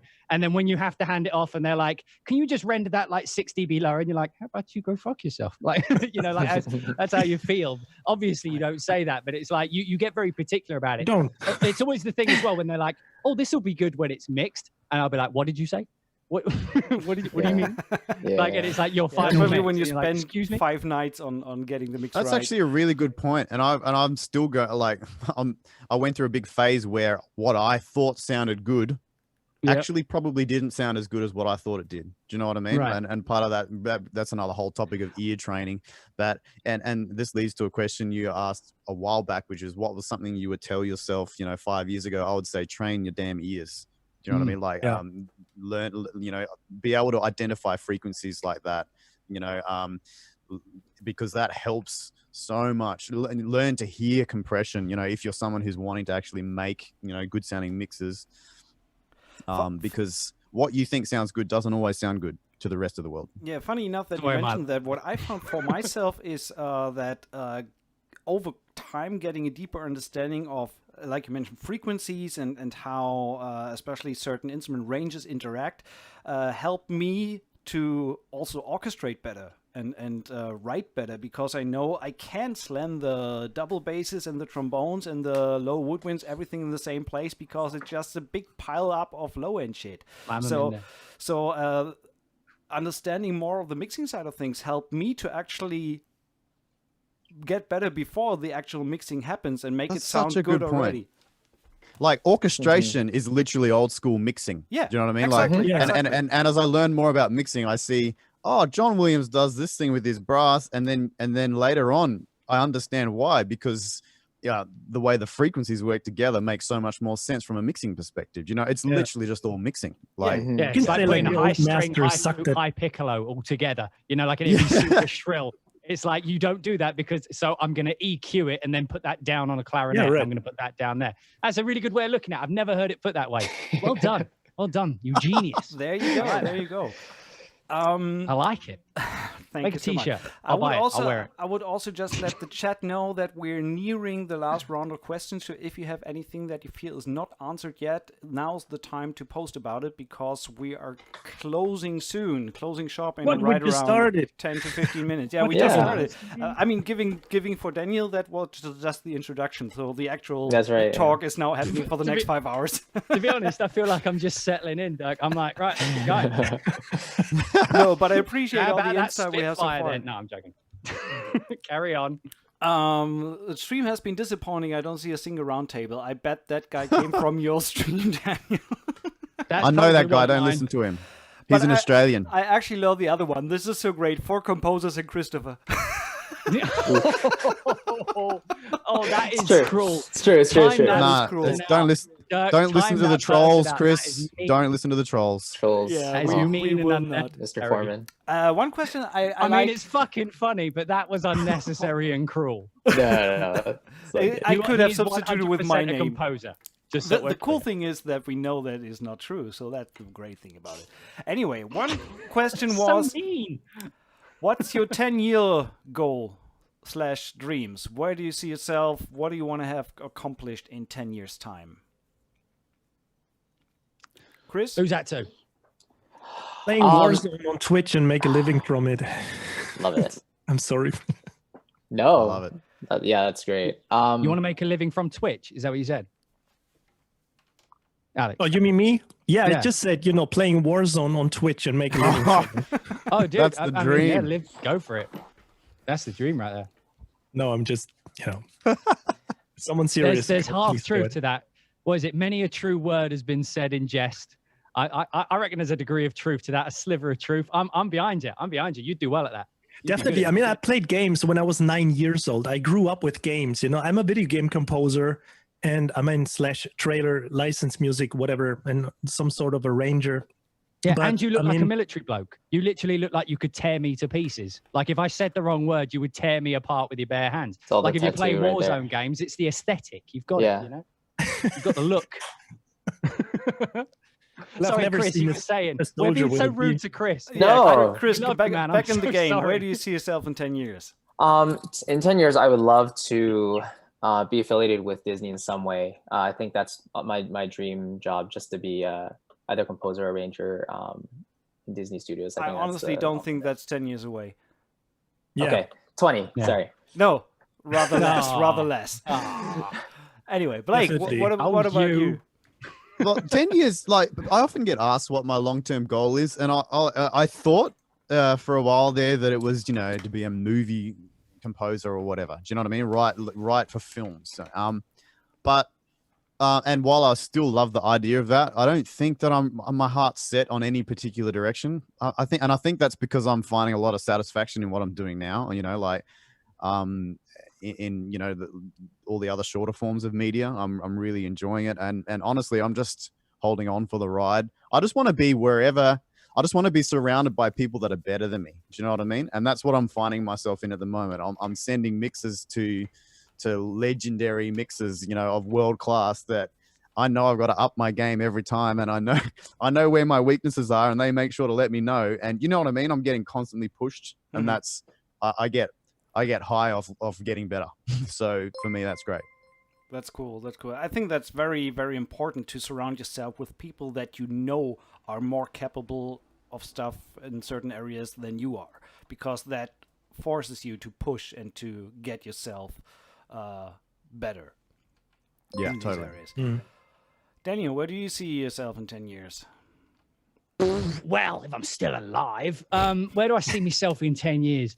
To be honest, like I'll probably just be doing the same kind of shit. Like the thing I realized, I was looking at my career and stuff, you know, I was having one of those moments, and I realized that, you know, like I was saying earlier, live stream allowing me to be more me. It's happening musically too, as well. You know what I mean? Like I'm doing more music that like speaks to me rather than just doing the movie and trying to chase that movie dream that everyone seems to have. And the thing is the closer I've got to it, like it's like seeing the ugly bits you don't see from afar. You know what I mean? It's like getting close and realizing they were actually ugly. You know what I mean? But from a distance, they look like a solid 7. You get close and they're like a 3 on a good day, you know?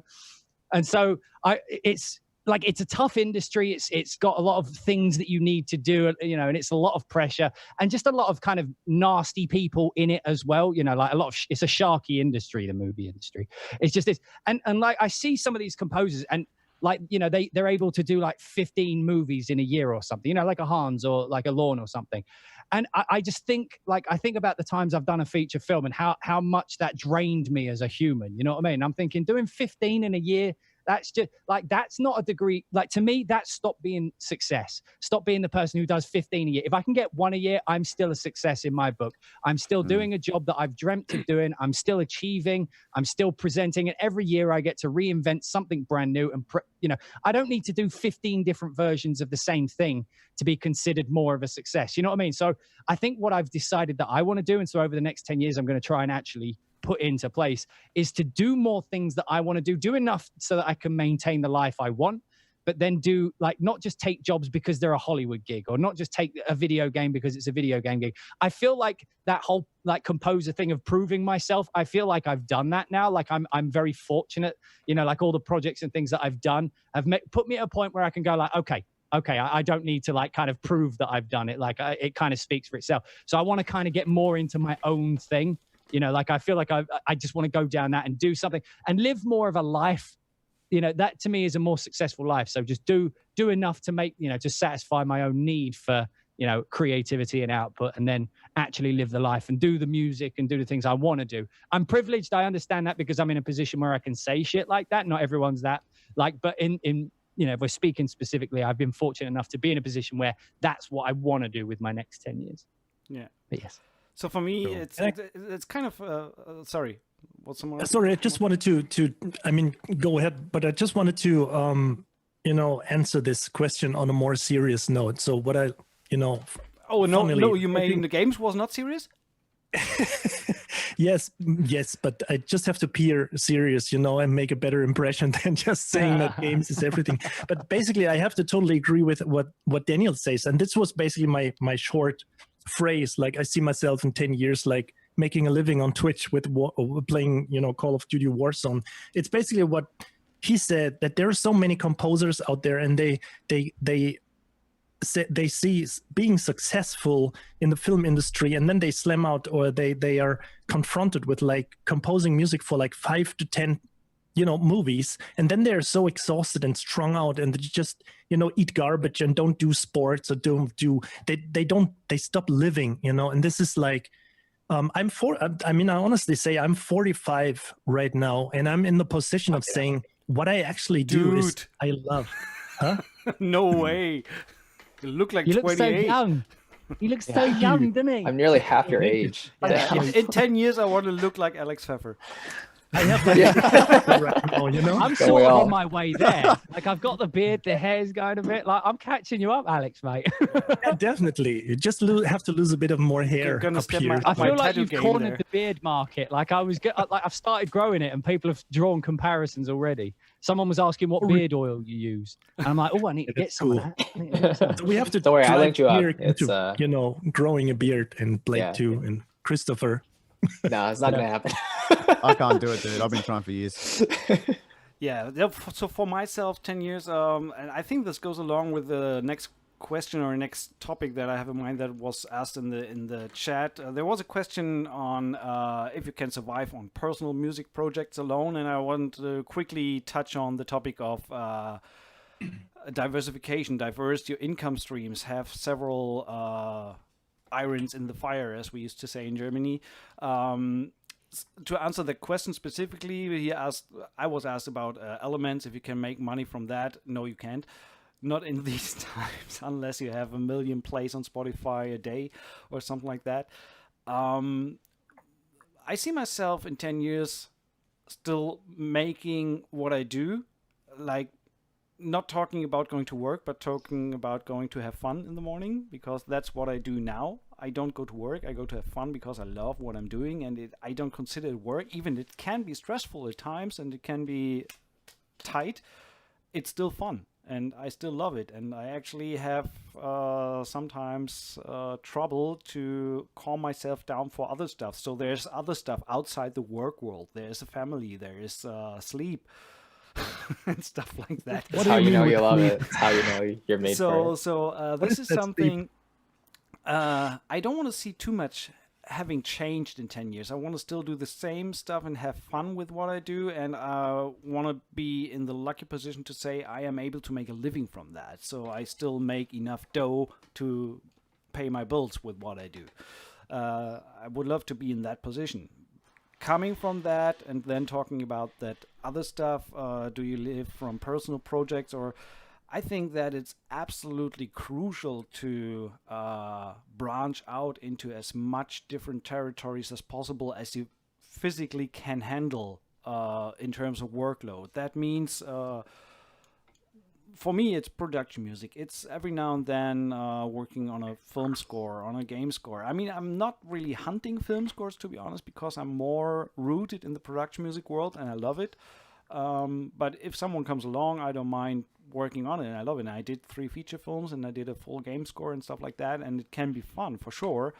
But I'm not chasing it actively right now because I'm actually pretty happy in the production music world. But then there is every now and then you need time for a personal outlet that is not really. So when I did Elements, for example, I was grateful for the opportunity to not think about client wishes, but actually just doing something for the sake of something to do I love. Just writing the music that I feel good with, that I don't need to think about what project can it be used for, what emotion do I need to transfer, but just writing for the sake of writing.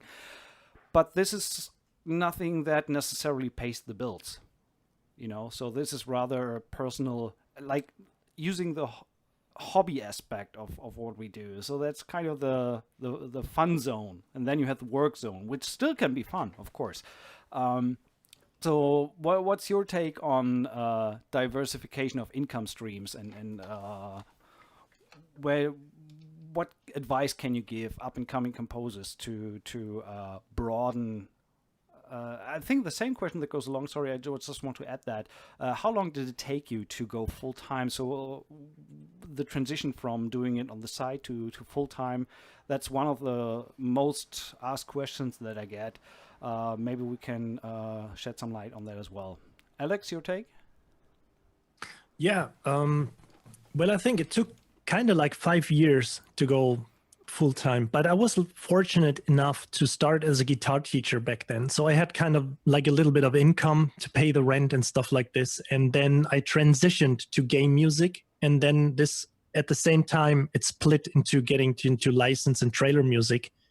But all in all, I mean, I'm saying 5 years, it probably took until I was making money from the licensed music. When I got finally paid for some TV or movie trailers.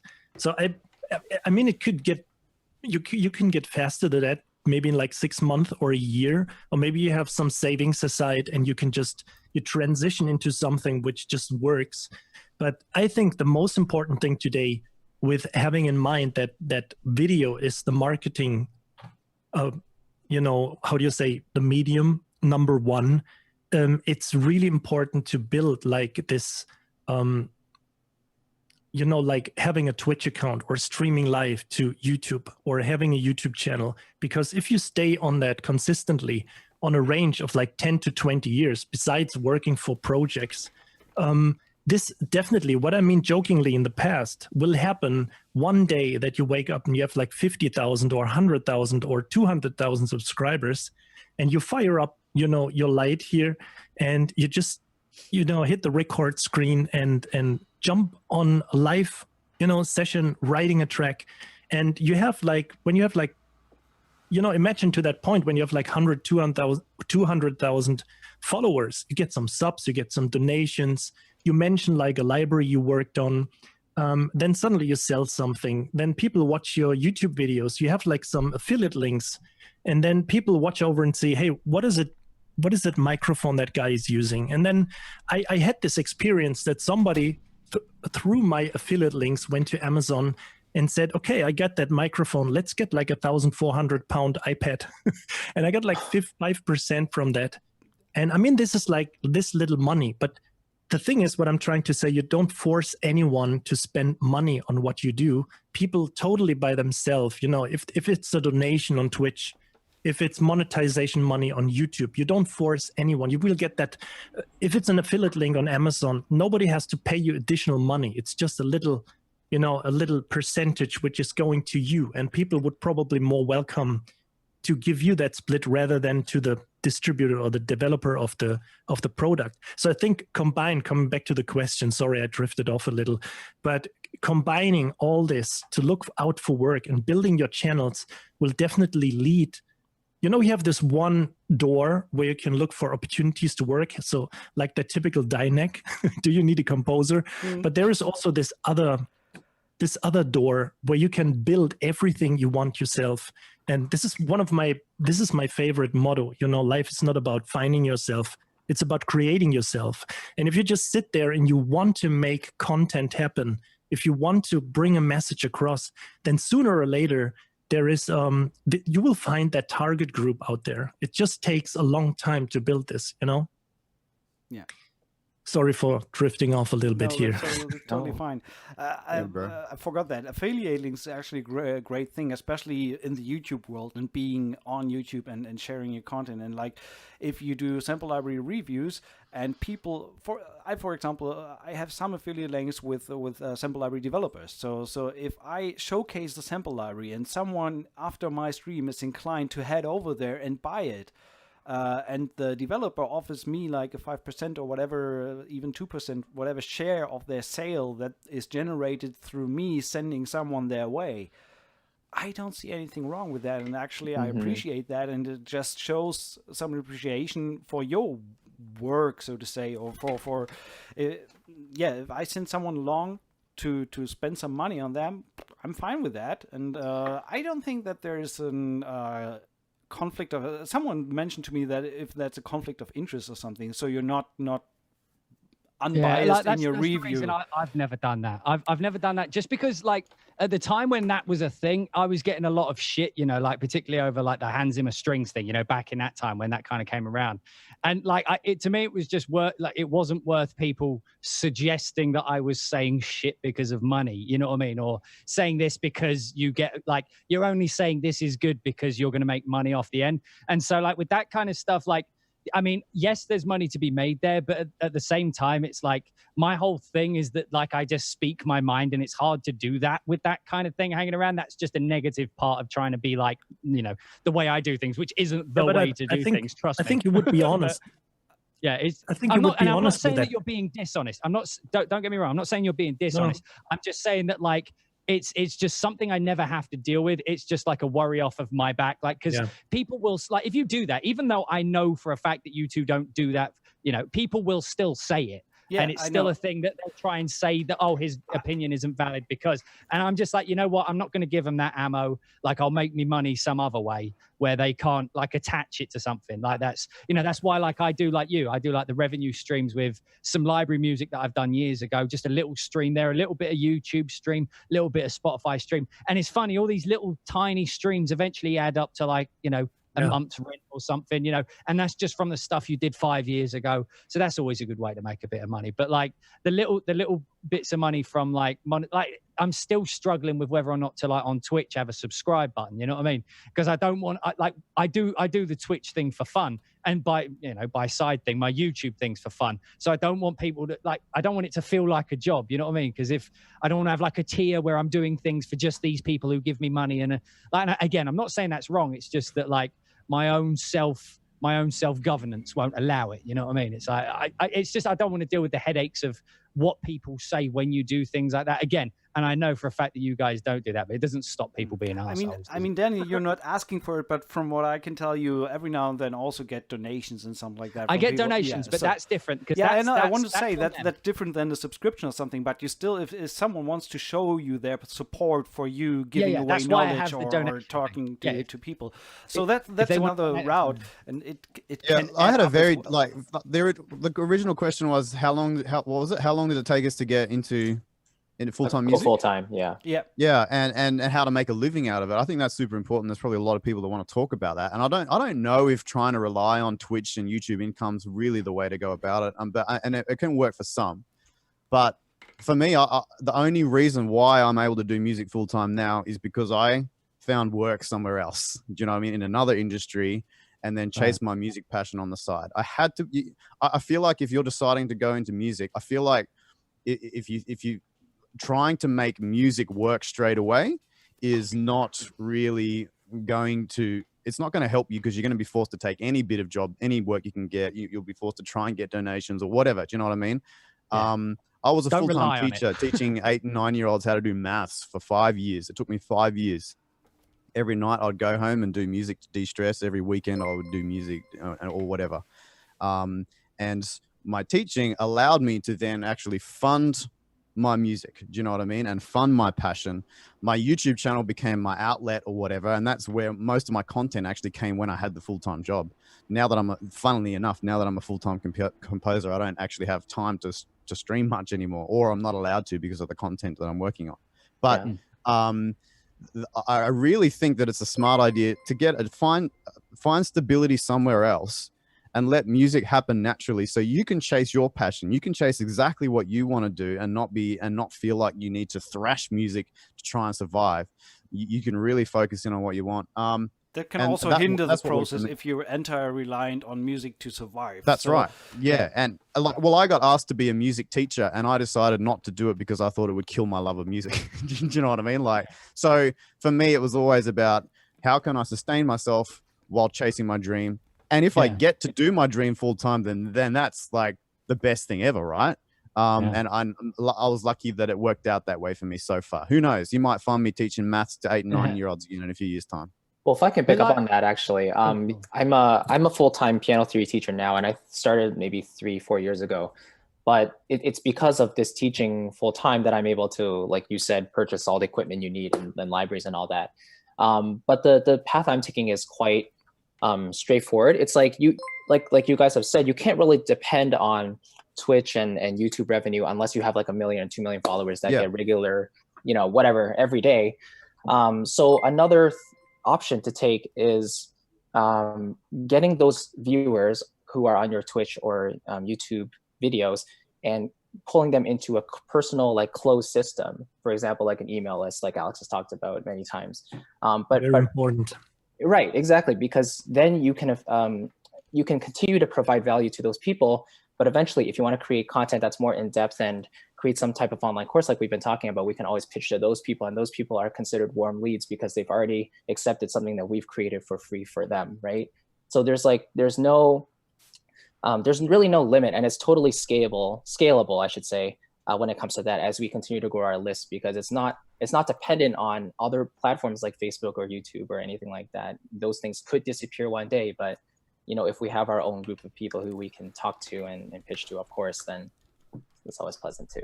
Always Awesome. nice. Yeah. Looking at Alex right now, being aware that it's 1 a.m. over at your place, I guess. Oh, damn. Damn. We are coming to an end with this. All I can say is thank you guys so much for taking the time. That was a good 2 hours we had this roundtable Thank you. going. Thanks for having I us. think it Thank you, was man. pretty awesome. We got some really nice insight on the side of being a composer on YouTube. Obviously, leave your comments and questions in the chat below. I'm pretty sure you guys will follow up in a couple of days if someone wants to know anything else. But let us know how you liked it, how you liked the format, and if you think we can do that more often. I appreciate any input on that. Thank you guys for joining, and have a wonderful afternoon, morning, evening, wherever you are. By the way, there's already a suggestion in the chat saying once a month, so that's pretty awesome. I will not make Seem to be any enjoying it. any promises Okay, there. carry Not yet, not yet, not yet. We should do it again. We'll right? see. I have see. to admit that I do like the format. It's just more casual differences and and everything. Yeah, a true. little bit refreshing, getting away from just hacking down on the keys or on the guitar or whatever and doing some stuff with music, but rather talk about it. Especially in these times where we don't have much more possibility than doing it on screen. So final for me to say thank you guys, thank you all the viewers out there. Stay safe, stay healthy, and hopefully until the next time. Right? You guys. Thanks, Dirk. Awesome. You all have a wonderful day. Bye-bye. Thanks, guys. Bye. Thank you so much.